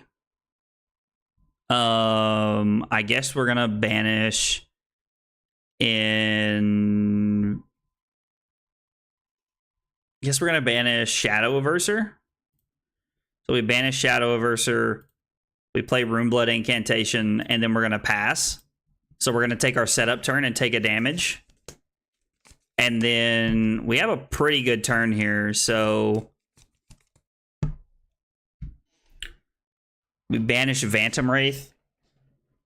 Go up to 3 rune chance because of Vynnset's ability and because of the Runeblood Incantation. We play that for free.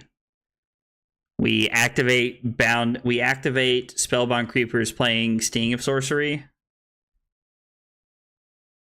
Gain our action point back. And then we play Shadow Averser, banishing Bounding Demagon with Go Again. And then we play Bounding Demagon.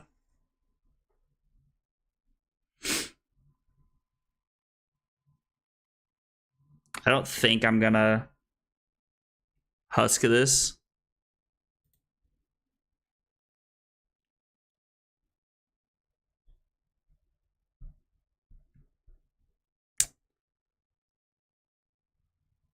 We can sink below here and try to find something different if we wanted to, but I think I like what we have because, yeah, I think we're just going to sink for value here. Actually, I think we're just hanging on to the sink. I was just talking about how the Quicken token could do us some good, actually, but so if I go Husk Crown, or if I go Grasp Crown Sink here, I get to banish Phantom Wraith. Go up to 3 rune chance, play Phantom Wraith with Go Again. Play Shadow Averser. Banishing Bounding Demagon. Activate Grasp. Play Sting of Sorcery. And play Sting of Sorcery off Spellbound, or activate Spellbound Creepers to play Sting of Sorcery. Play Bounding Demagon for 4 Go Again and 1 Arcane. And then we have Rosetta Thorn. So we're adding 4 more points to our turn, but we're taking away equipment block that I don't think we need to use yet. I think we're just going to 31 here. I think we're just going to take our turn for what it is, which is fine. Like, I don't...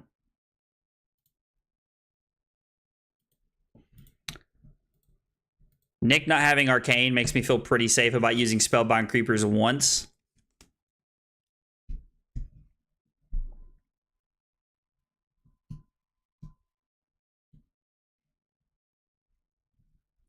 Yeah, we get to activate Creepers and just play Oath. Oath of the Arknight, then play... Or we get to play Shadow over... Yeah, so after this, we're going to pitch Sting, activate Creepers, play Oath. Oath gives us the next thing +1, gives us our action point back, and gives us a rune chant. And then we get to play Shadow of Ursa, banishing Bounty Demagon for 3 and a rune chant. And then we get to play Bounty Demagon for 4, and then we get to pass. Because Sting and Oath of the Arknight are the same amount of points here.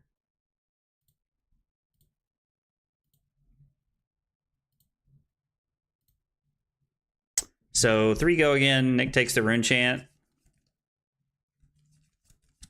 Having a nice little go again turn here. Okay, Nick plays Sink Below. Nick blocked with a card on the first one. And so now we're coming in for 4. Bounty Demagon being a 0 for 4 from Banish is extremely good. And I honestly think Bounding Demagon is just a good card in this deck. Like, I think this is like kind of like one of the... I think this is a perfect role player in this deck. I don't think you have to have it by any stretch, but I think it's a very good role player.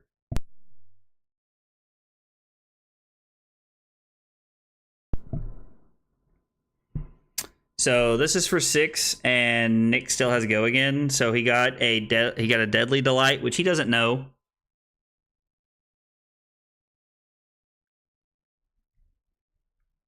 I'm going to sink this. Smashing Instinct costs 3, so I know that he has no way of like really like beating us up here for anything. He can't just like intimidate us again, I don't think anyway. I mean, from what I know about it. He's probably just throwing Claw here. I mean, I guess he can throw Claw because it does have go again. So my turn is Banish.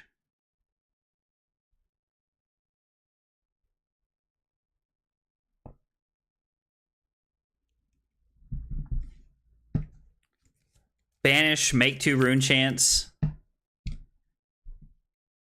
So if we block 3, we get to banish this, make 2 rune chants.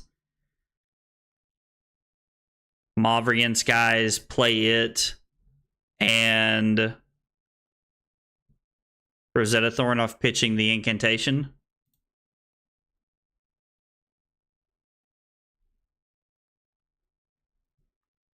That seems like a pretty fine turn. We don't have an arsenal set up, but it seems like an okay turn. Maybe I'm supposed to arsenal my Runeblood incantation here. Nick just passes, which means his card's good enough that he wants to keep it.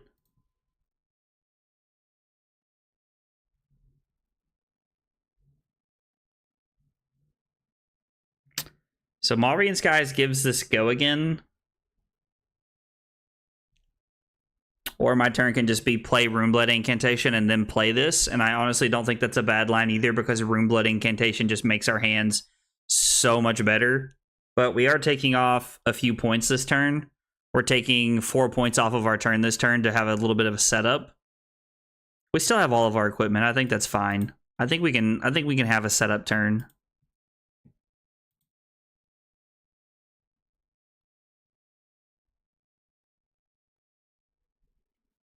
Actually, I'm a bag none. Sorry, Nick. You're good. I know tonight's been rough. I've taken back like 20 things. So I can actually throw this for 5 and 2 rune chants. I know the rune chants are going to hit. And then I can pitch Mauvrian Skies to play Spellbind Creepers, play Runeblood Incantation, and then Thorn for 2 and 2. Man, Spellbound Creepers is a heck of a card, and it makes my brain hurt.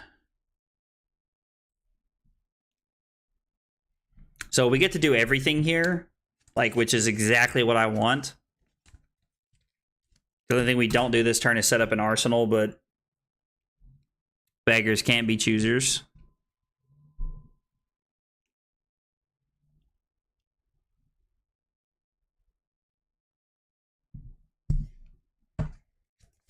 So we're probably just gonna arsenal the Gloomveil here.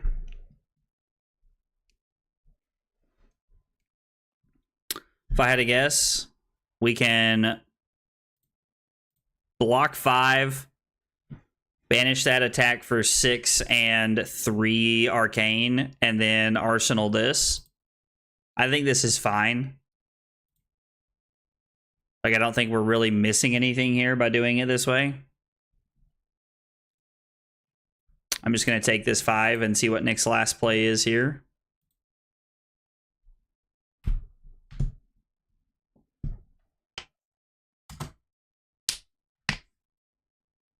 Dude. Wow.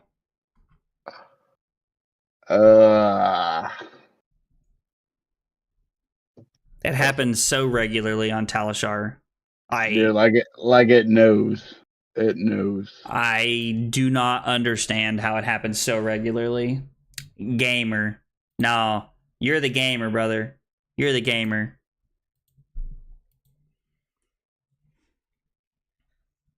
I just kind of throw some cards around and hope it works out for me.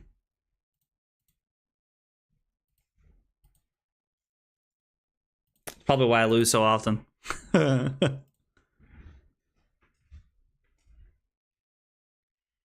So Nick covers this up. This doesn't have go again, so we're just going to arsenal our last card here. It's good we arsenaled our card. I didn't even see what Nick took. Seeds and Revel.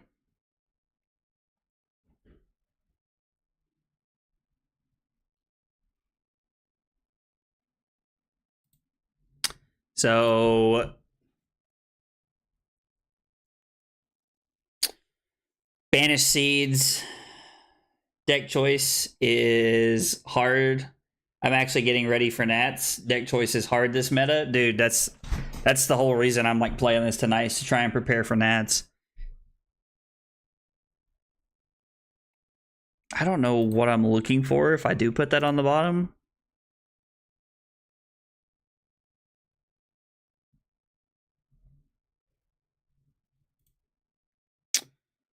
Yeah, I guess let's do that. Let's put this on the bottom and see what we find.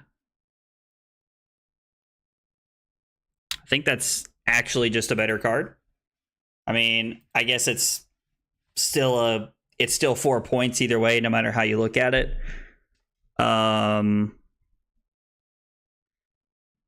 Banish Bounding Demagon.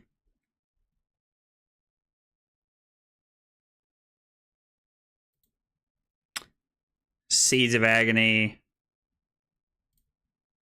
Gloomveil for 2 rune chance. And 4 physical. Feels pretty good. I'm learning Fatigue Azuri. I mean, dude, like, Fatigue Azuri is not a bad option at all. Like, Azuri is like one of the decks up there that I want to learn, that I like need to put more time in with.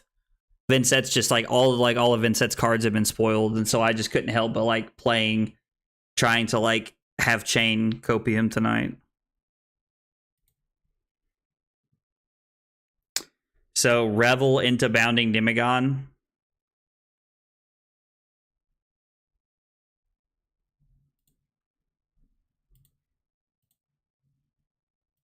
I mean, 4 more rune chance into 4 physical is pretty good.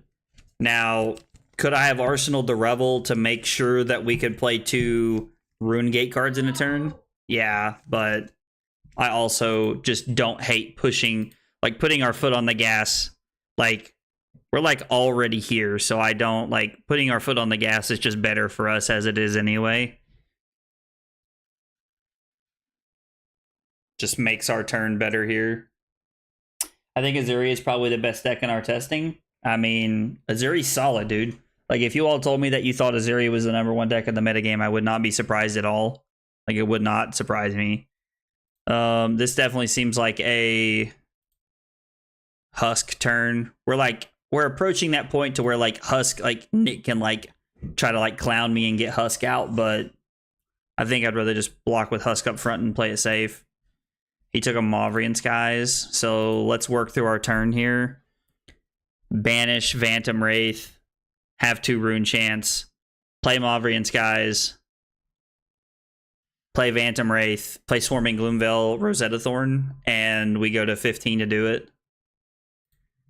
We're gonna go to 14 off the Husk. Prism El Suckos.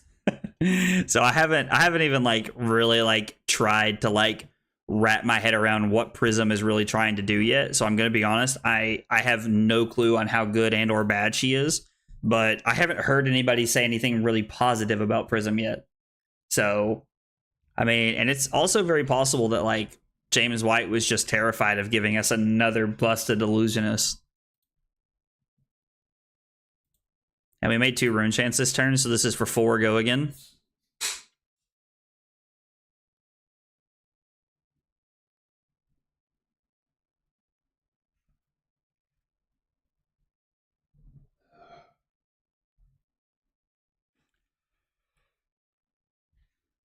Okay.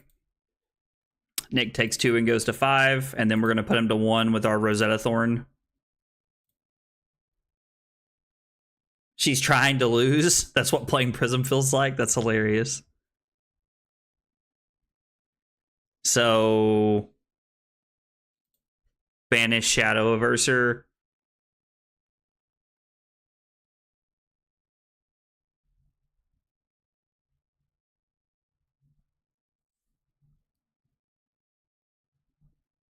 Actually, I think that's just wrong. Oh, sorry. I hate that it won't just take me back to where we were, like when I was using Vynnset's ability.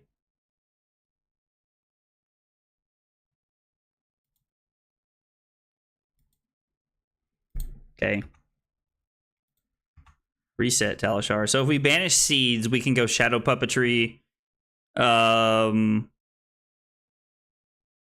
go Shadow Puppetry and into Shadow, and then we can pitch our Mauvrion Skies to come in with Thorn. So banish Seeds, play Seeds, play Shadow Puppetry, play Shadow, and then we won't banish anything. I guess the Rune Chants mean we didn't need to banish anything. He is at 1 and has no AB. No, I understand that Nick's at 1 and has no AB, but I'm also trying to learn the deck. And so that means I'm trying to play as correctly as I can by making the correct decisions when I'm playing. So, well, Nick, thanks for playing tonight, brother. I appreciate you hanging out, man.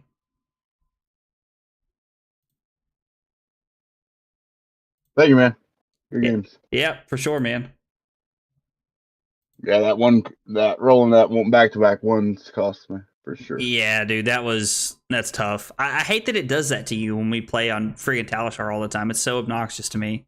Like I said, like I just can't roll on here. I just got to learn how to not roll on here. It's sad, honestly, that like that's like what it's come to. That like you just have to force yourself not to roll because it's that bad.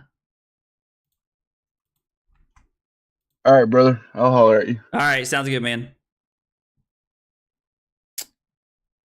All right, so we went 3-1, 2-1 into Bravo, and then 1-0 into Rhinar. Against Prism, I have no clue. Good luck, have fun. I honestly don't know. Like, she starts at 32. Whenever a card with Herald's name is put into Prism's Soul during an action phase, you may search your deck for a Figment, put it into the arena, then shuffle. Banish a card from Prism's Soul, awaken target a Figment you control. All right, so probably playing Husk here if I had to guess. Command Conqueror and Runic as poppers. And then cut. No, well, we're bringing in attacks, so let's cut attacks and non-attacks here. Let's find non-attacks that we don't want to play. That card's good.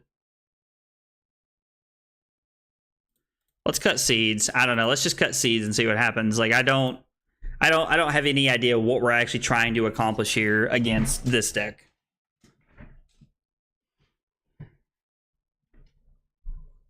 Banish Phantom Wraith. Play Oath off Mavrian Skies, and then we end up arsenaling our Bounding Demagon, which feels like a non-bow to me.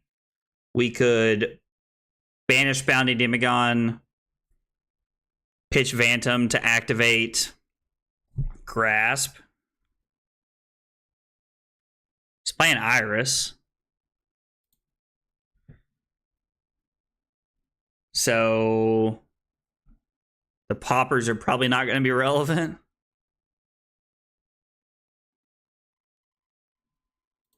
And then I guess let's pitch this. And then I'll just pass an arsenal with my Mavrian Skies here.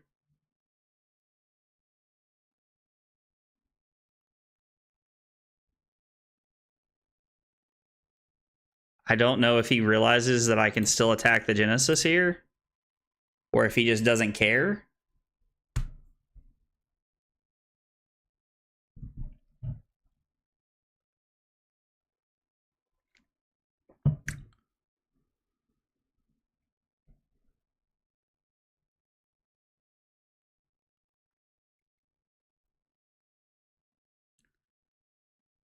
So he played Genesis, so he should have one extra resource floating here, which means he can block the first. And then he's probably taking the second here, if I had to guess. Or maybe he's going to pitch his last card. So he is going to pitch his last card. And we're going to kill the Genesis. Like, I had my action point. Maybe this guy never played... Maybe he never played Prism when it was a thing the first time. Like, maybe he didn't understand that if I still had my action point, I could kill his aura.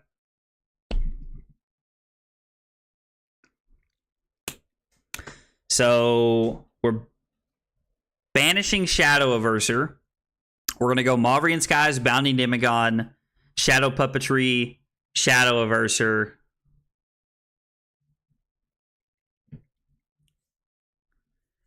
I mean, this thing doesn't have Go Again, so I'm just going to throw my Husk here. Like,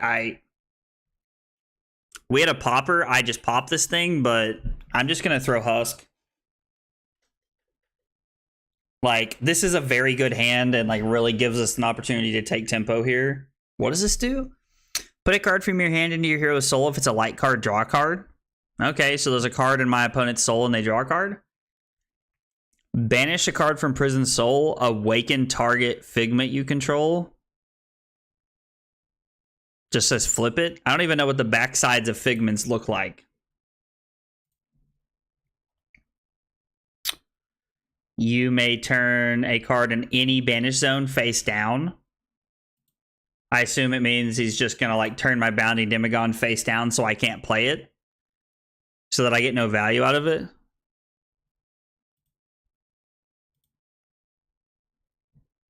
Alright, so banish Shadow Averser.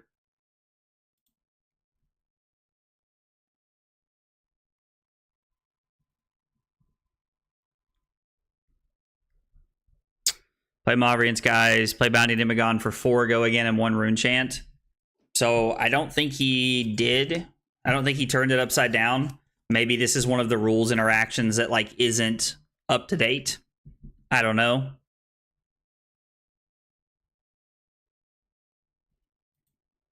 So this hits. Oh, no, it doesn't. He has Sink Below. Okay, so he's just playing. It feels like he's just playing true Iris Prism. Iris Prism, like in Blitz, that people play.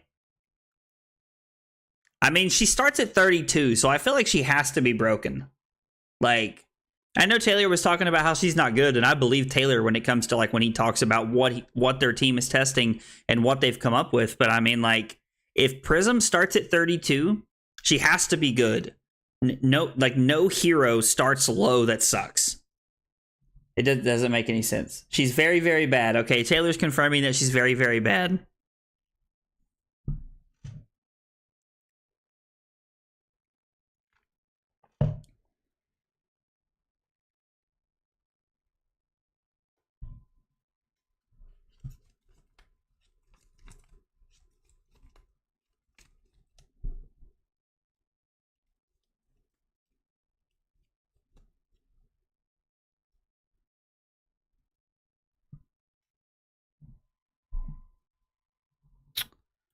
We play Shadow Puppetry.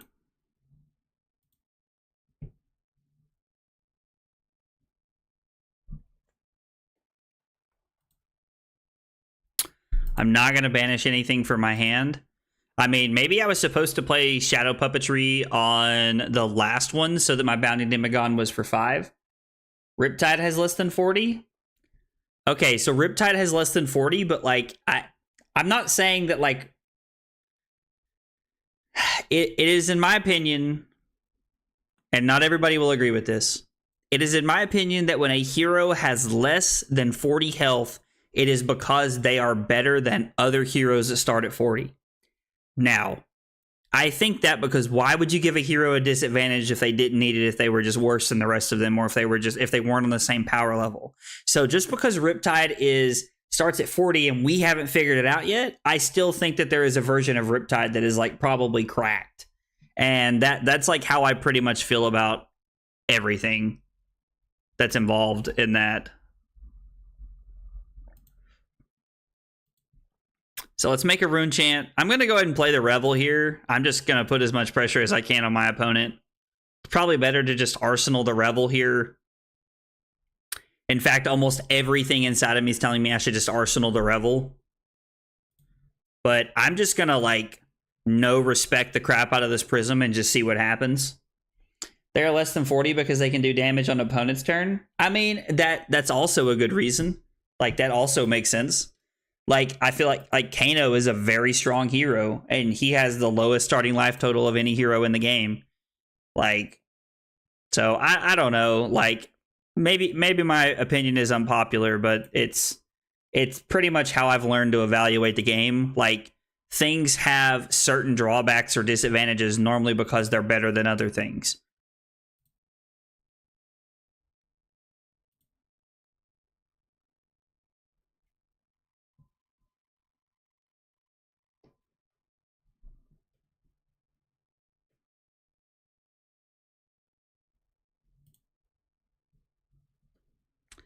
Actually, yeah, I can just pop this, right?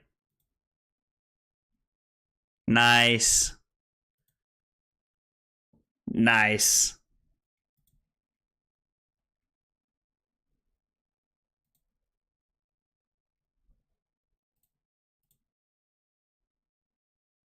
So let's attack for 6 and 2 rune chants. And then we're going to arsenal our Mauvrians guys. The funny part is, like, I was about to just throw Grasp with my card, but then I was like, wait a second, I have a popper. This card's just a popper. Your Herald of Erudition does nothing. When this enters the arena, you may turn a card and banish them face down. Oh, it flips into an angel. It flips into Themis, Archangel of Judgment. Once per turn, pay 2 to attack. When this attacks, you may banish a card from your hero's soul. If you do, turn a card in any banish zone face down, and it has Ward 4. So all the figments turn into angels. Okay.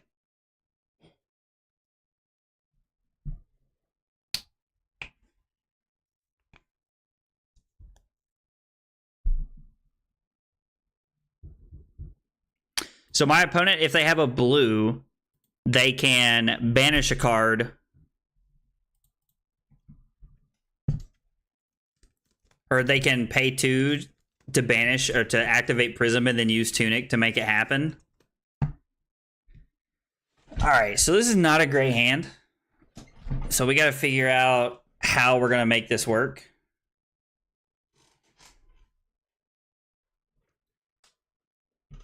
So it feels like we're just going to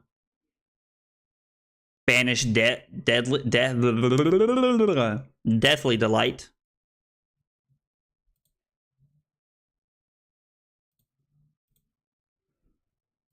No, we won't pay.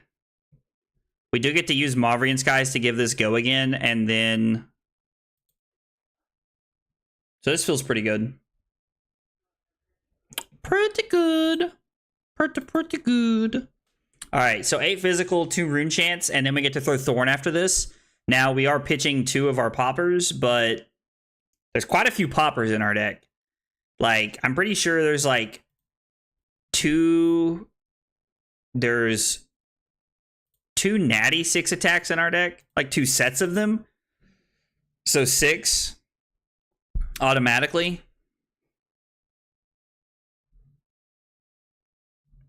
Like, and even if I wasn't going to like play this, I'm not gonna arsenal. Like, I would want to arsenal it, and I like that still like doesn't help me with my pauper situation.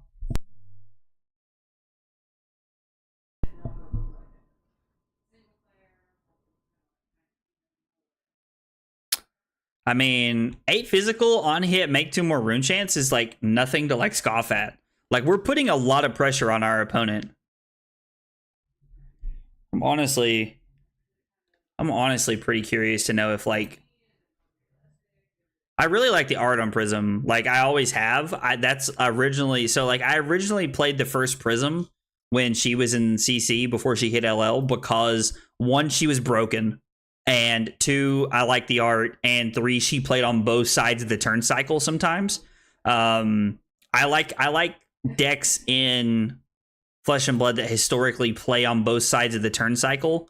I feel like they favor my playstyle more because coming from Magic for all those years, I just really like being able to play things on your turn and my turn. It's what originally drew me to Iyslander. Now, I say that if you've played quite a bit of Flesh and Blood, if you played Prism back then, you understand that she didn't play on both sides of the turn cycle often, just when she needed to. Also, Soul Shield is like one of my favorite cards. Like, I love that card. Soul Shield is so cool. Holy crap.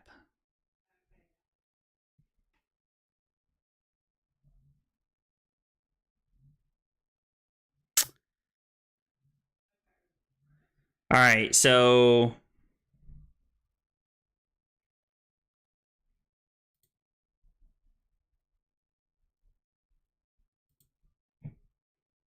we block 5, put a Mauvrion Skies on the bottom, see if we can draw an attack here. And we do. Banish Shadow of Ursur, make a rune chant. Mauvrion Skies.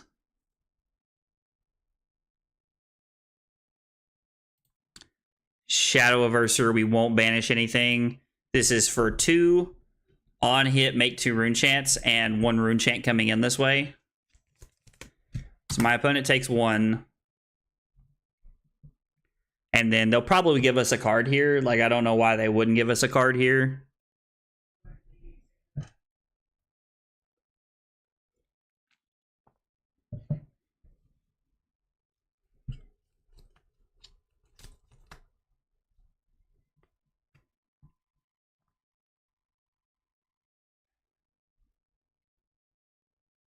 Like, that's just a cool art.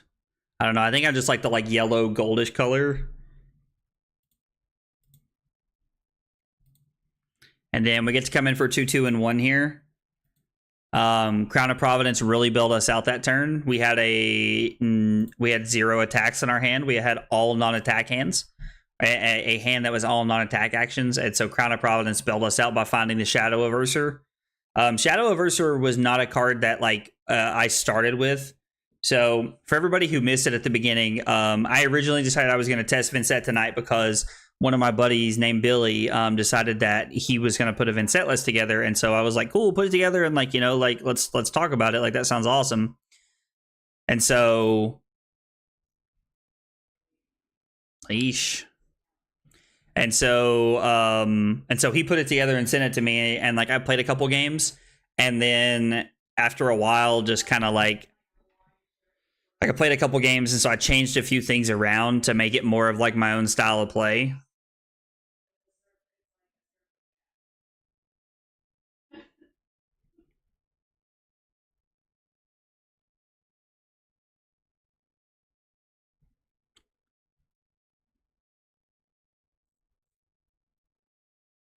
The attack does not resolve. So I'm not technically considered to be attacking, I don't think.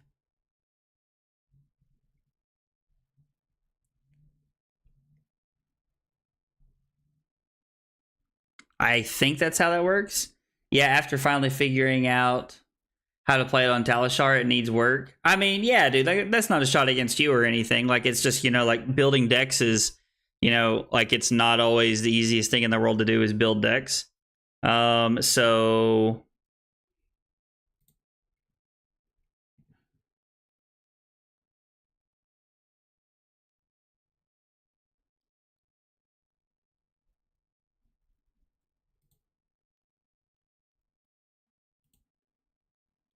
So let's go Thorn.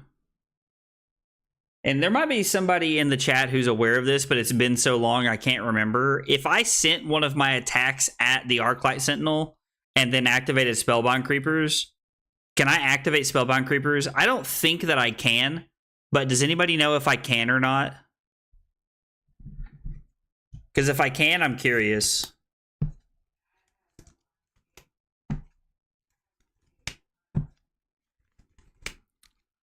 So, like, this non-blue hand is really bad for us.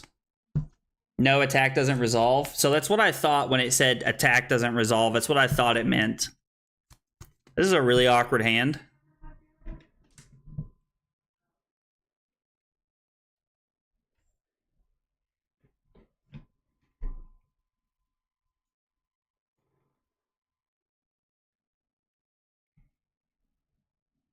Oh, boy.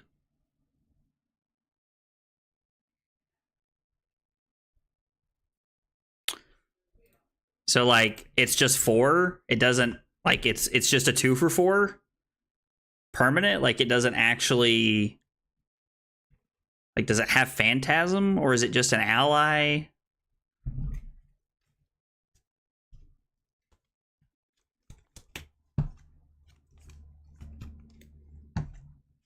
Like, so if one of these were a blue, our hand would be really good.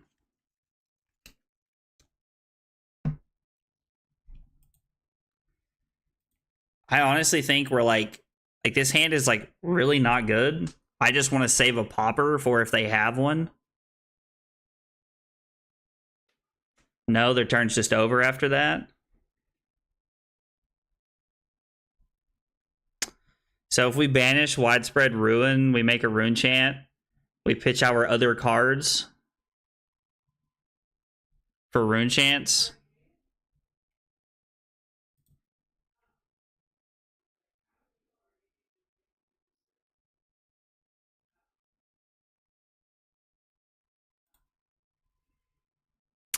Yeah. I mean, I don't know. You down to play a game after this? Yeah, absolutely, dude. Always, brother. I don't think there's a world where me playing the Sting of Sorcery makes any sense.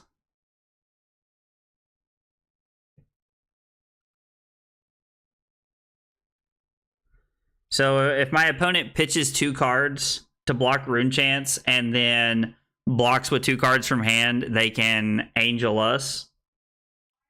I think that's fine. I'm forcing 3 cards out of their hand for them to be able to attack me with a 2 for 4, which honestly is not very frightening. It doesn't, like... Carly's very upset about one of the bots. I will have to call my mom back here in a minute. She always calls when I'm streaming. Like, I love my mother to death. I do, and I always will. But man, she always calls me. It's like she I know she has Twitch on her phone, and I'm not live on Twitch anymore, so it doesn't matter. But like, sometimes it feels like she just waits for me to go live, and then she calls me. It's a little different than that. I've been live for like a little over 2 hours now, but about 2.5 hours now, I guess.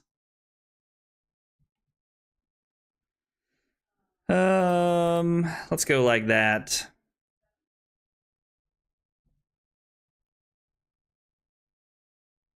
Good lord.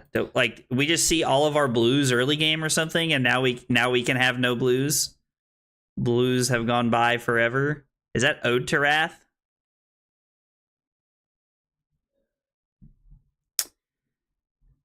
They lose a life, so this would be for 7, so I'd go to 21. Alright, let's think about my turn here. I'm gonna banish Bounty Demigod. Play Mauvrian's guys.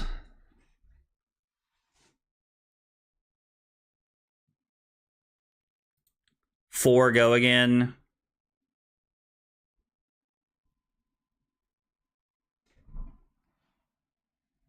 Four go again. On hit, make a...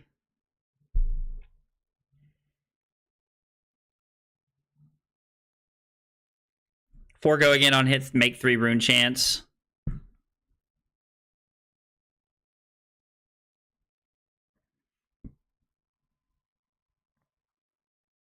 So we banish the Bounty Demagon. I guess I can block with one of these.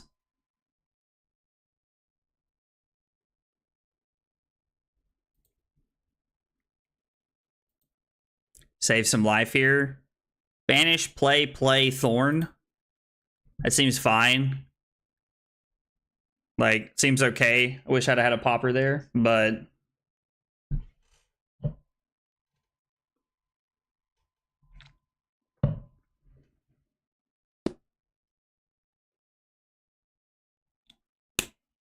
What does Figment of Erudition turn into? You may banish a card from your hero's soul. If you do, draw 2 cards.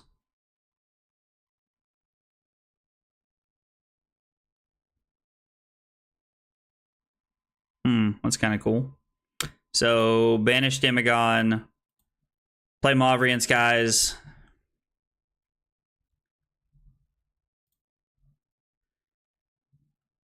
Am I playing the Sting here? I feel like the answer is no, because I'm only using 1 attack here, and I want to save this for like a turn where I can like go a little wider. Sting of Sorcery on like 100% is in the deck as a 0-cost creepers target, so that I can creepers and keep my turn going. That's why I put Seeds of Agony in the deck, because it was a 0-cost. It was a 0-cost creepers target. I'm trying to find ways to give Go Again as much as I can here without having to rely on Mauvrian's guys every single turn. Thought about trying to play Minnowism. Like, there were a couple things I thought about playing.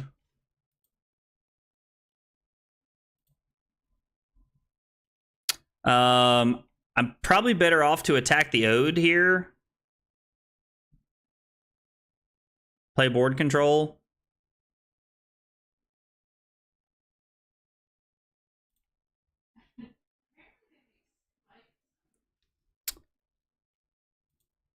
Yeah, let's go for the safer play here.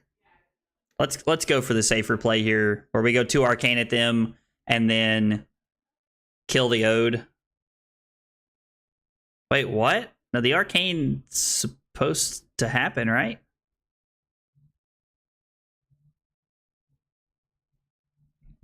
Okay, if that's not gonna happen, I'm going at them. Like, I'm pretty sure that's how that works. Maybe I'm wrong. I haven't played against Prism in a long time, so I don't remember. But I'm pretty sure the Arcane comes at them, doesn't it? Somebody in the chat, no?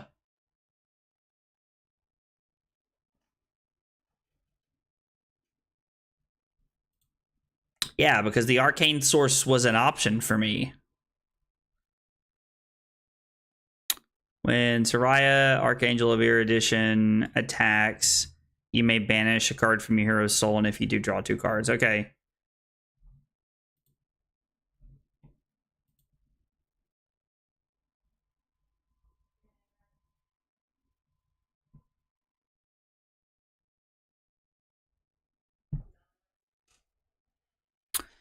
All right, so...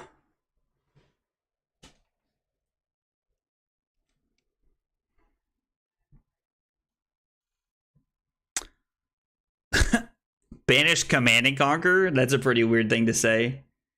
Might not be programmed yet. Okay, so it's very possible they haven't programmed that in yet. I don't... It's like an old rule, but I guess they never had to have it in there because Prism was LL. So if we banish Command and Conquer, we get to go make a rune chant.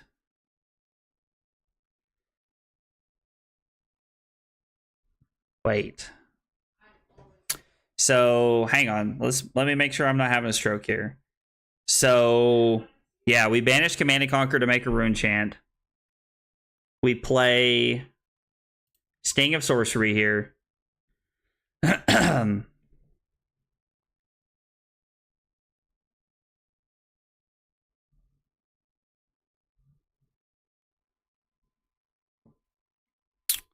Yeah, he doesn't know what this card does, and that's because nobody knows what this card does. Like this card is like it's just. So I've actually made 2 auras, so this is going to be for 4 go again. So 1 arcane and 4 physical coming at you because Sting of Sorcery is an aura. Now the funny part is I wasn't really thinking about it, but Sting of Sorcery being an aura does play into the Swarming Gloomveil, into the Swarming Gloomveil part of it. When you attack with this, deal 1 arcane damage to target hero. So they're trying to play Parable of Humility. So the funny part is that Parable of Humility is actually a below rate card because of its cost. So they haven't let Tunic resolve. You gotta let Tunic resolve, brother. Illusionist Enjoyer. There you go. You let Tunic resolve. Now you can do your play. So, yeah, we determined a long time ago when we were like, one of our buddies was testing Prism for PT Lil, and we determined that Parable of Humility was a below rate card. So, Rune Chant's dealing an arcane, and then Swarming Gloomveil will be dealing an arcane when it actually hits the combat chain. It should give me the option of who to target. Yep. So the fun part is that I can actually target myself with that ability because of Spellbound Creepers. I can like do the damage to myself to keep my creepers around longer.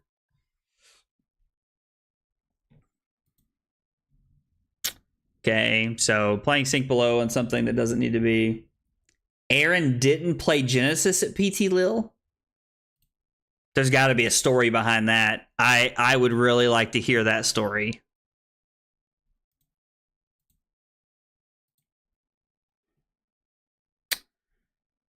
Revel good.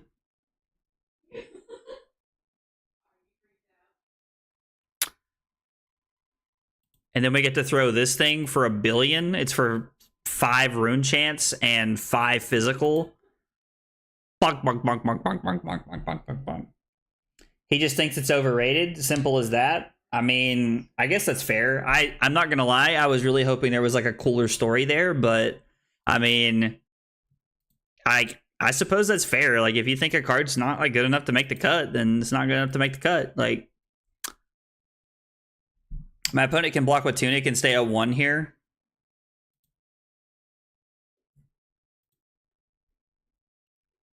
Oh, I guess they can just go to 1 here because of their Parable. So their Parable right here was a 4 resource 2-point card. If you need somebody to explain to you how below rate that is, sell all of your Flesh and Blood cards. Because I got no help for you. I got no help for you. Genesis felt like one of those win more cards to me. It's kind of how I always saw it. I don't know. Taylor, I'm going to give you a call on Discord, brother. See, I got to find you on here first. Taylor.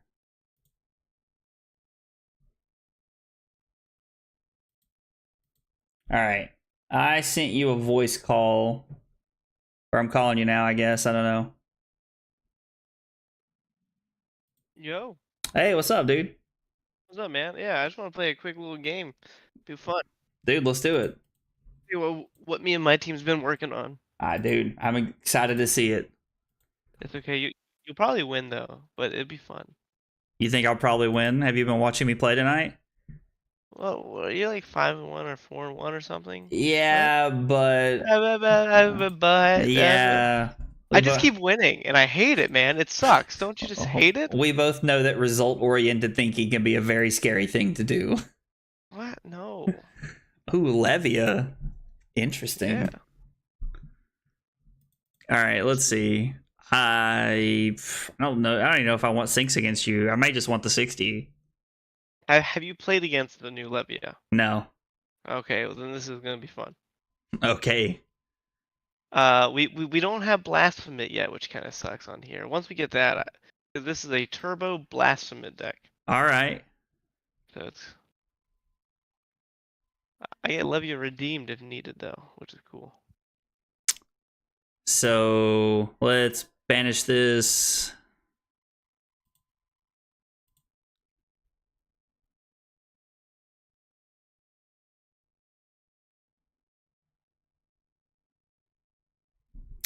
Is that incorrect? Yes.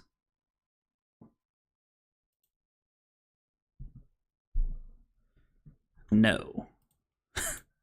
you have to bear with me here. No, it's all good. Vynnset's weird. Vynnset is very weird.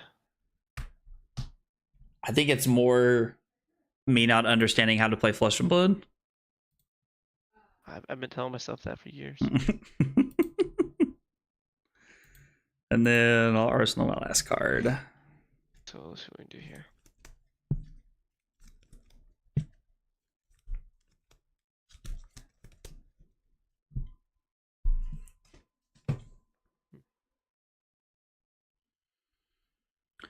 Banish this, play this, attack.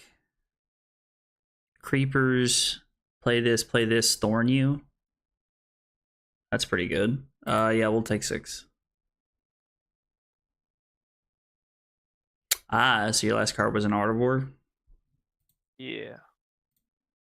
I guess you kept 2.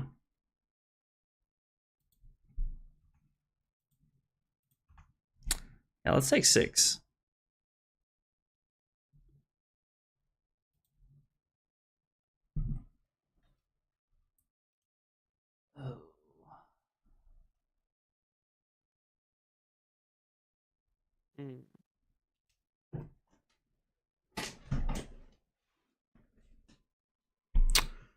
Okay, so we're gonna banish this. We're gonna play this. We're gonna play this for 6 and 2 arcane.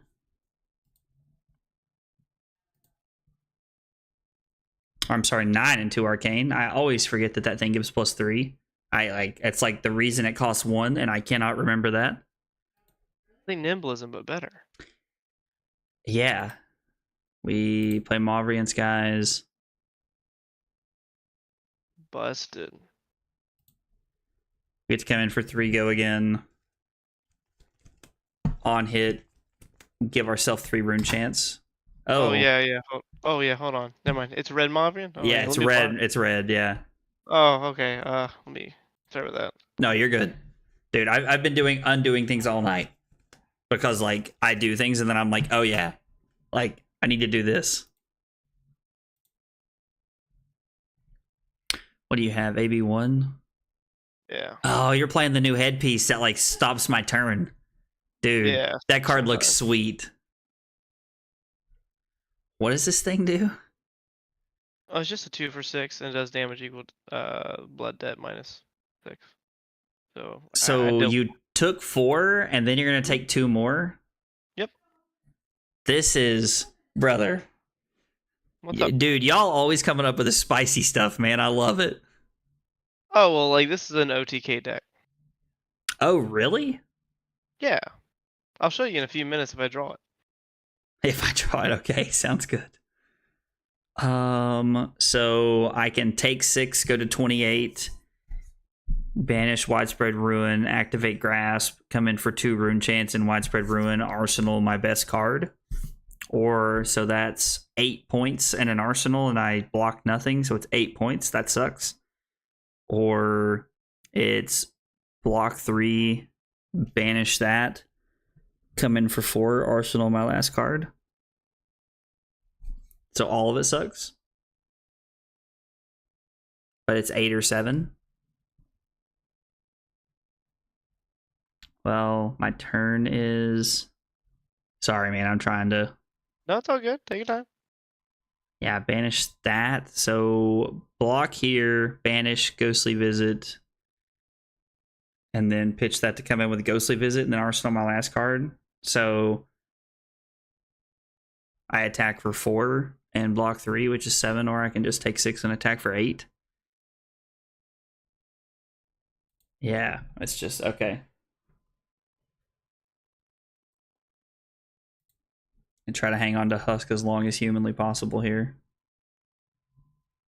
Banish this, activate Grasp, and then come in for 6 and 2.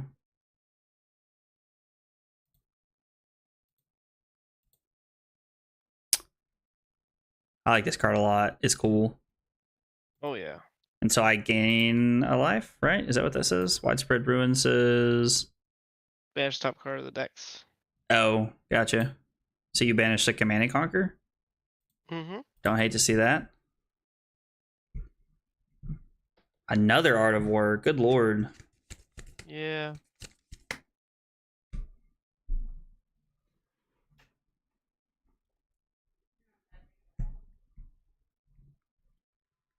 Blood Dripping Frenzy. As an additional cost to play this, banish your hand. Draw a card for each card with blood debt banished this way. Your Brute and Shadow actions get... Is that plus X, where X is a number of cards with 6 or more? Is that what that said? Yeah. I definitely see how you could kill somebody in one shot with this thing. Oh, yeah. This is 8 go again, and then you're going to Hexagorn me, and you have 6 blood debt cards, so this is just going to be for 6 now. I actually be coming in for 8. Oh. Because... Oh, let's go. Okay, so you're coming in for 8 now with your weapon with no drawback. Yeah. Dude, that's dope. Oh, yeah. I've been enjoying this deck a lot. I bet. It looks like something you should enjoy a lot. Dude, y'all are always coming up with this fun stuff.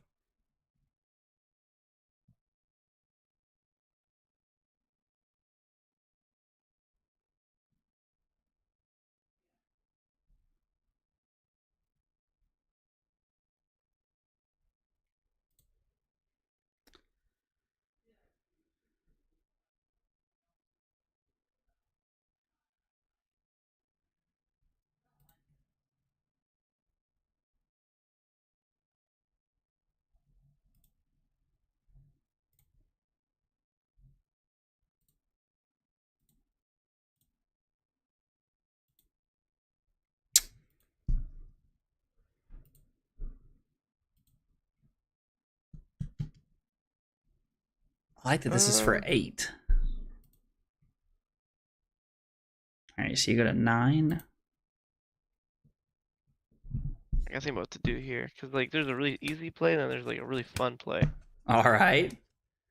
Well, every time we play when it doesn't matter, you're always going for the fun play. Yeah, I'm about to. I love it, dude.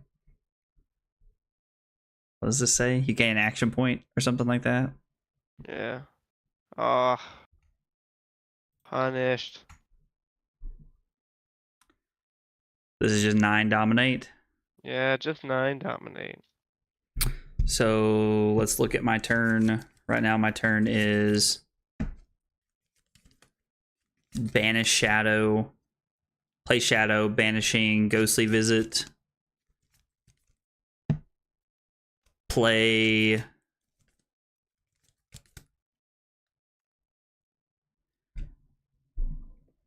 Ghostly Visit, pitching Mavrian, activate Creepers, Revel, Thorn.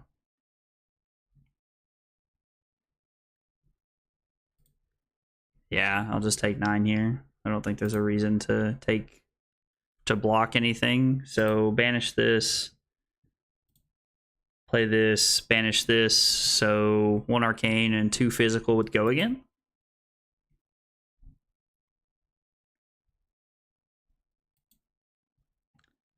Take a card out of my hand. Luckily for me, you got the one I didn't need.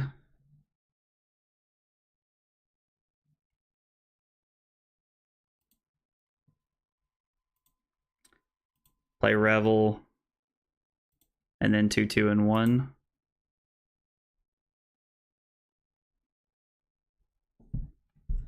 Or 2 and 2. God, I'm so used to saying 2, 2, and 1 that like my head automatically just goes 2, 2, and 1. And then I get to arsenal my card. I gotta think about what to do here. You get me on the tight ropes. I can gain 5 life this turn and swing. What? Yeah. Brother, what are you?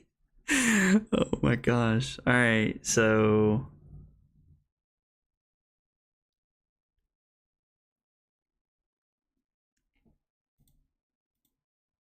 I take 2, go to 5, and then I get to have an extra card. Oh, I missed it by 2. Dang. Okay. Yeah, good game. Huh? Oh, I'll just have to try to survive this turn. I'll show you later. Oh, I'll show okay. you. So banish that. Attack for 3, go again. Puppetry. No, so it's banish shadow. Yeah, so it's banish shadow. Puppetry, because I don't have anything to turn on. And then we have shadow, banishing nothing. For 3 and 1 arcane. Take the arcane.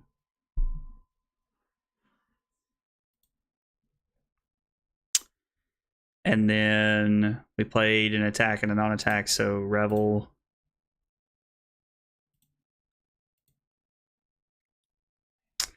Revel is broken in this deck. I mean, I guess to be fair, Revel is a broken card in general, but Yeah. Good game. yeah, good game, man. Do you have a no block in your hand? Yeah.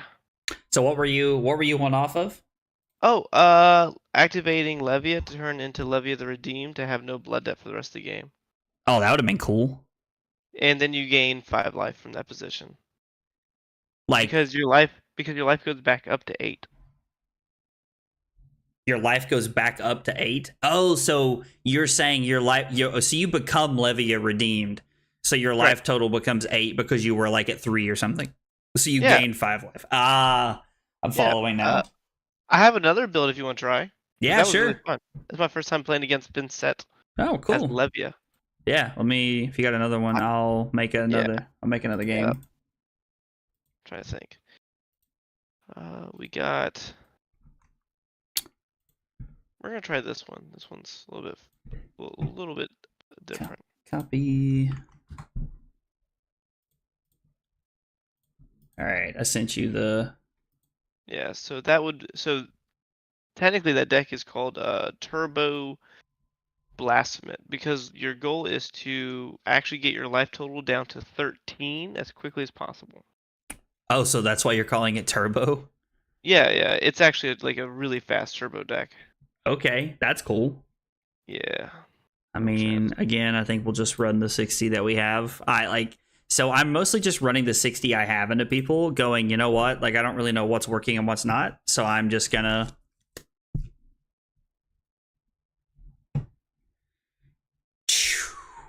All right, let's banish this.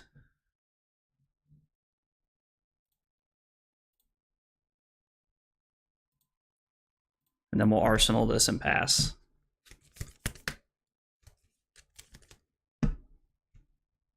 The deck is super sweet, honestly. Like, don't get me wrong. Like, I'm not playing it very well, I feel like, tonight. But it is a lot of fun.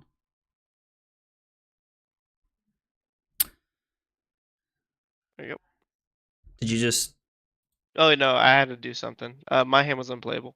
Like, literally, it doesn't allow me to have a play. Oh. Yeah. Okay, it then. Sounds funny saying that. Turn, because you actually want to go second as Levy, and you want your opponent to swing at you. Really? So that you can, like, filter? Yep.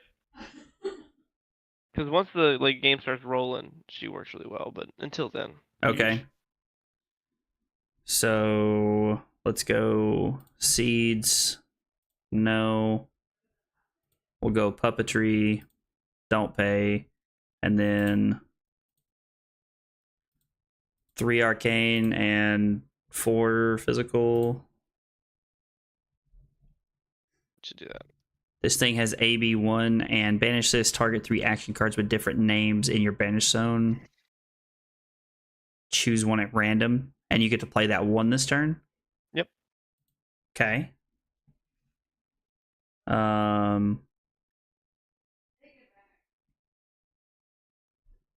It's not a bad card to banish. Like, just banish Ghostly Visit and get an extra card in my... Yeah. I think that's fine.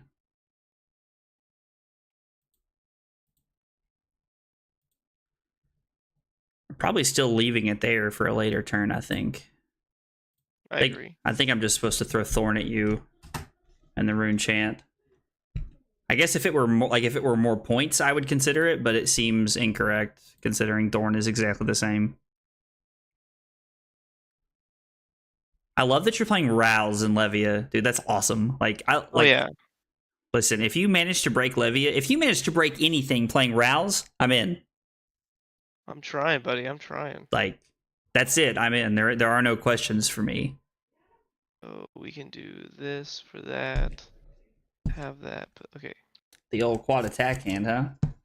All right, I got to call tonight. Fun games for sure. Dude, I appreciate you hanging out tonight, and I appreciate you shooting the deck list to me as the idea of where to start with Vynnset. It was a huge help.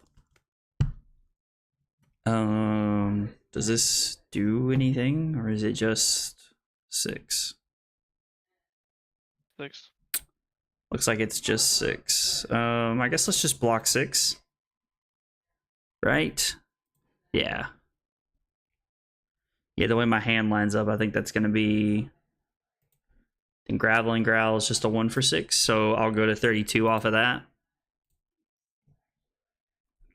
We'll banish Widespread Ruin. Man, if this were a blue... Man, if this were a blue...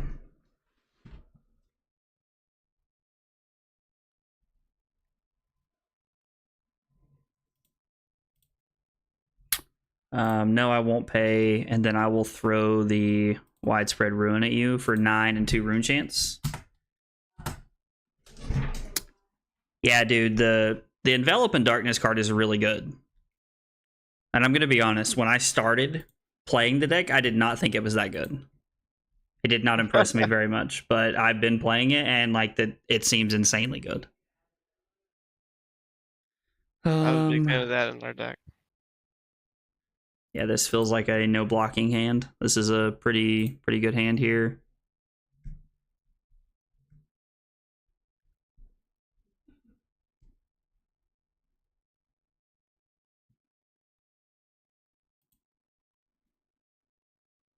So we go to 23 here.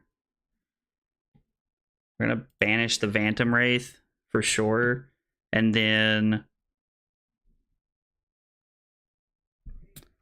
Okay, I gotta refresh. That's driving me crazy.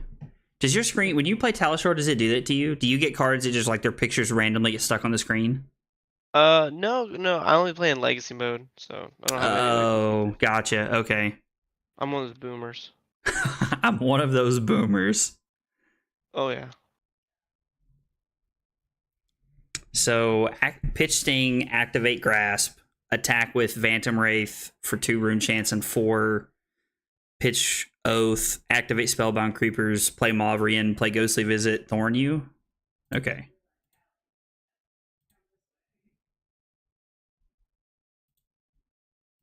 So I never really played Spellbound Creepers a ton. So I feel like I'm kind of just getting to understand how stupid broken the card is. Oh yeah, the card is pretty nutty. This feels like one of the best equipments in the game. It is. I mean, so I'm of the opinion that, what's it called? What's the wizard leg piece? I can't remember what it's called.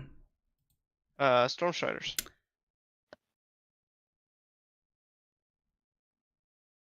What happened? That's a shadow action. That's not a Runeblade action. Yeah. Okay, so never mind. I can't thorn you there. All right, so that's me playing like a dodo head. All right, good to know.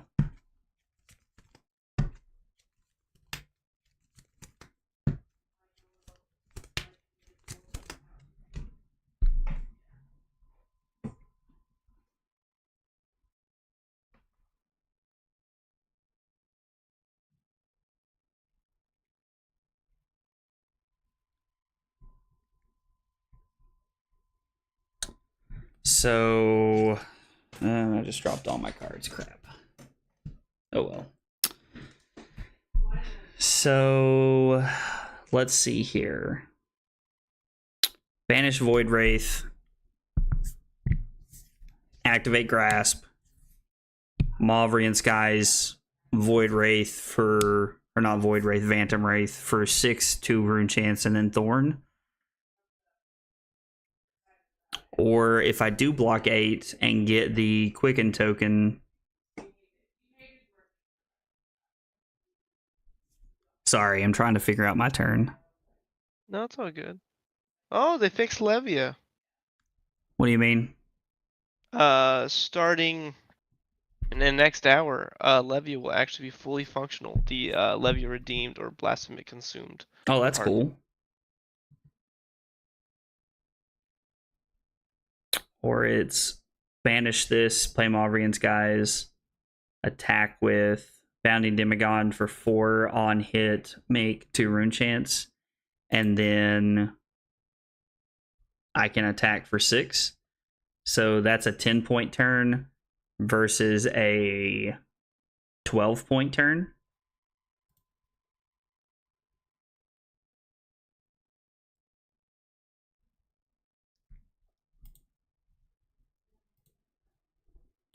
Yeah, let's just not be a 4-head.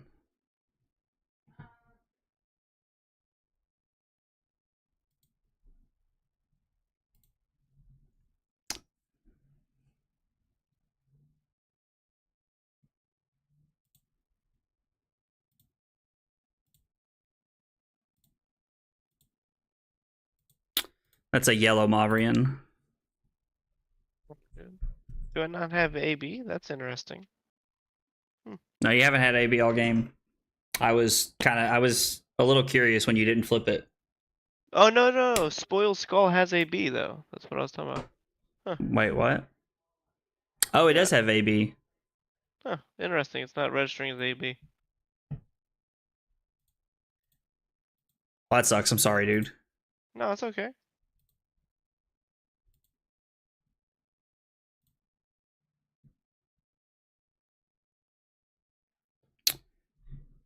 Is this another hand that is exactly the same?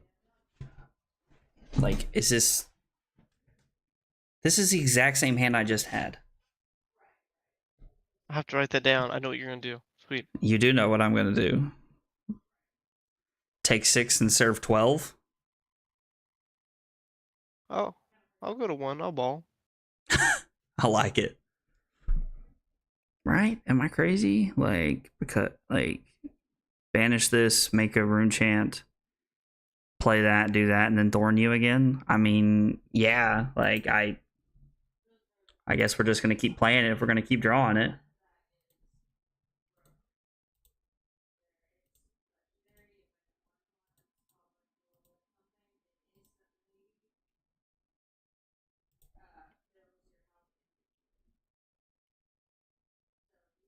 Oh, that had a Mauvrian on it.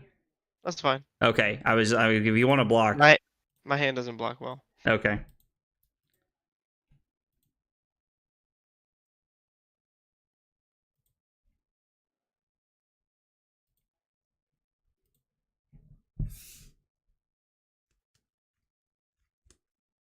Oh boy.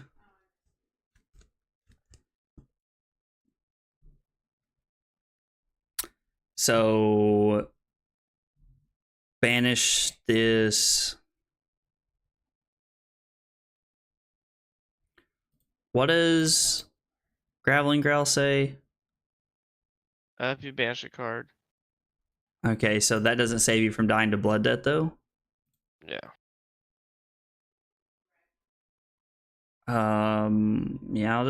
Yeah, Yeah, because I'm going to banish that, attack, banish that, play that, and then do that in Thorn. I don't think I'll sink anything. I'll just take 3 and...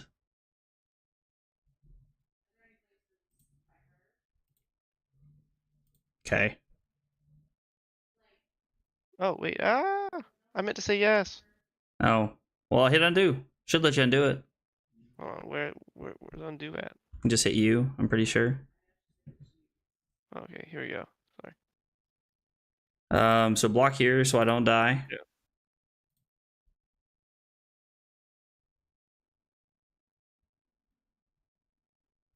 It's a work in progress. It's crazy that you went back to 13.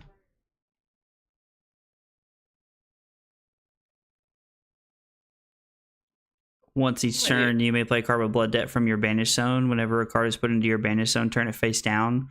If you would lose life from Blood Debt, instead banish the top card of your deck. Interesting.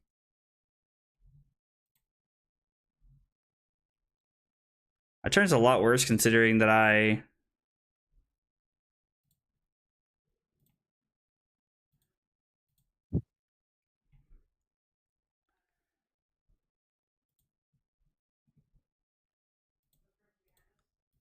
have to do this. Yeah.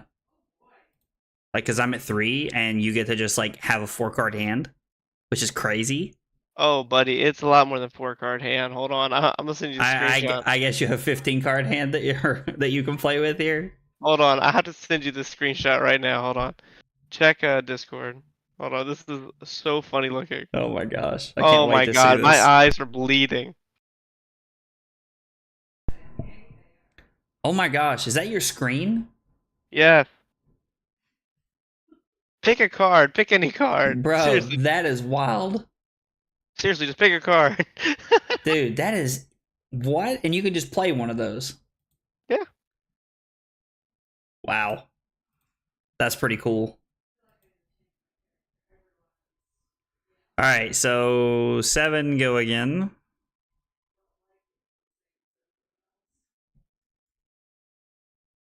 I don't have an attack in my hand, so...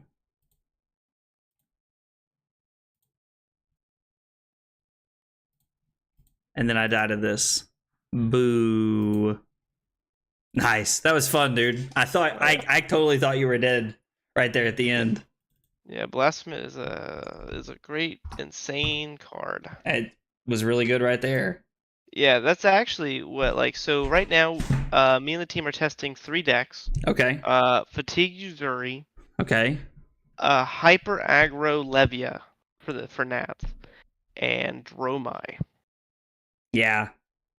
And I like them all. I'm actually, so power-wise, I think Uzuri Fatigue is really good. Okay. But the matchup into Dromai is so miserably bad. Yeah. Especially if bad. they come with a plan to like bring in Remembrance. Yeah, it's so bad because you actually have to fatigue them, and it's just like, holy smokes, fatiguing a Dromai is rough when you don't have 1,000 poppers. It's tough even with 1,000 poppers sometimes. Yeah, and then we're looking at this, not this exact Levia build. We're gonna probably wait and see what the other better players are doing and kind of copy their decks. But was it I understand Blood-Dripping that. Frenzy? Okay. It's a 2 for banish. It banish your hand. All your attacks gain +3. Draw 3 is like an insane card. Oh, is that the card you played earlier? Yeah. That's the card that made us want to play it. Cause we want to play 3 blooding. Our idea is 3 Blood Rush Bellows, 3 of those, and just have these pop off turns where you just you're coming in for swing big for 13 with go again and that kind of stuff. That's insane.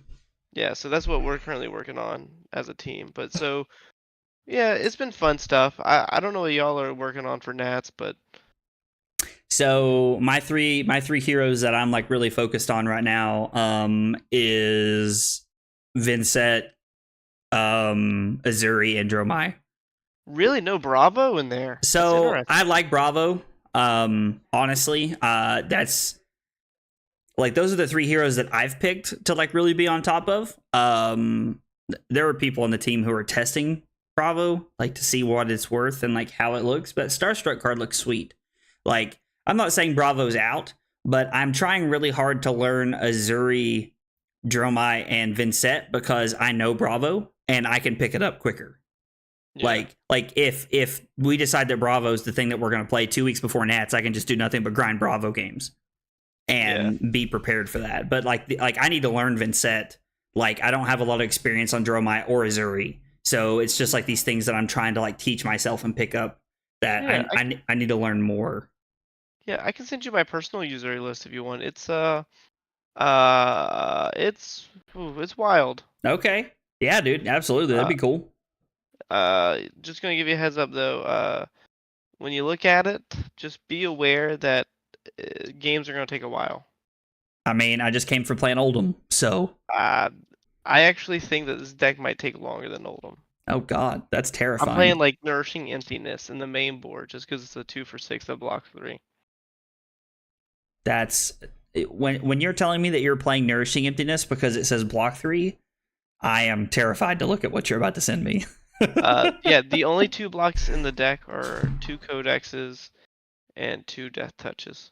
Everything else is either a 3 block or I got a Plague Hive in there for longer games.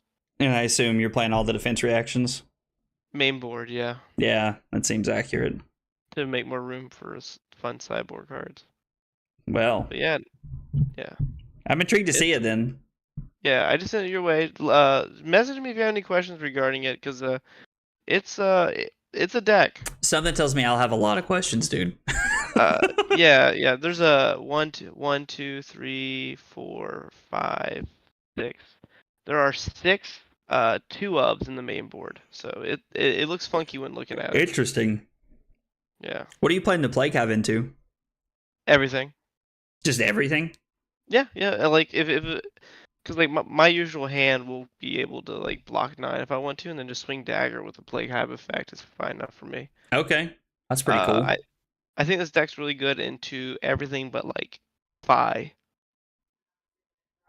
I think this deck absolutely slaughters everything but Fi and Dromai. I would feel very confident into like Lexi, Katsu, anything like that. I'm honestly curious to see how many people will be playing Lexi with Bullseye Bracers. How about this?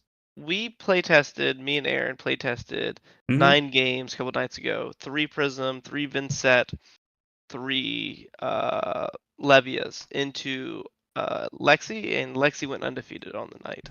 Nice. So Lexi is still going to be a force to be reckoned with. Did you have to change to ice, or are you still on fuseless? The only thing I added was Icequakes. I was like, oh, Icequakes would be cool. Reds, I assume? Yeah, then I just played red Icequakes instead of like my Art of Wars and Lateswood Blood Rots. And okay. I think I changed. I changed something else. I changed like a red to a yellow. I think I changed my red infectings into yellow, just to balance out the additional +1 of Icequake. Okay. And yeah, it's just like, well, yep, I was wrong. Lexi's still good. Shit. Yeah, I didn't think that like Bullseye Bracers was gonna like ruin her day or anything, but more just stop her absurd endless arrow turns. Yeah. Like when I go 3 of a kind Rain Razors, I'm not able to pop like bracers anymore to go with like a bolt and shot for like 7 with go again. So that's kind of sad. But right, deck is still insane. Well, that's cool. Hey, well, thank you for having me on for a few minutes. I enjoyed that. It was fun. Dude, I'm happy to have you, man. I'm glad we got to play some games. I'm excited to look at your list, too. Yeah, when you start vomiting from it, let me know. Okay. You're gonna be like, somebody came up with this? And I'm just like, yeah, this is a real deck list of someone. Oh, man, the more you talk about it, the more it makes me excited to see it. 3 remembrances only for Dromai. I believe that. Yeah. Okay, you have to buddy. Shuffle in all those poppers, so... That's it. That's it. That's literally just it. Oh, all right. Talk to you later, man. Okay, bye. Oh, all right. Well, that was it for the night, guys. 3 hours of Vynnset and watching me undo things. I'm sure you guys are ready for me to get out of here too. Appreciate y'all hanging out with me tonight. We had about like 8 to 10 people watching most of the night, which is awesome. It's a little bit more than normal. So I really enjoyed playing the hero. I think that Vynnset has a lot of upside, and he has a lot of things that he can really do. There's some cards we didn't get to test tonight. So I'm curious to know like how those other cards play in. Like I know that there's like a Rune Gate Rune Flash in the set. So I'm curious to know how like cards like Rune Flash and the Rune Gate card actually play in the Vynnset strategy. I don't know how good they are, but I'd like to try them. So I'm gonna be experimenting with Vynnset and some different cards, different variations over the next couple weeks to see how it goes. 5 and 2 is a lot better than I thought I would do. So, but I'll definitely take the 5 and 2 record as a first start to my Vynnset journey. So anyway, I will not be back tomorrow. I'm trying to think. I don't know. Probably Sunday if I had to guess. I'll probably be back on Sunday. I'll be playing I'll be playing one of the 3 heroes I just listed. So like I'll be playing Zuri Dromai, or I'll be playing Vynnset. It'd be one of the 3. Probably playing Vynnset, looking at more cards. So I'll be doing one of those on Sunday. So anyway, thanks for hanging out, and I will see you guys then. Take it easy, guys.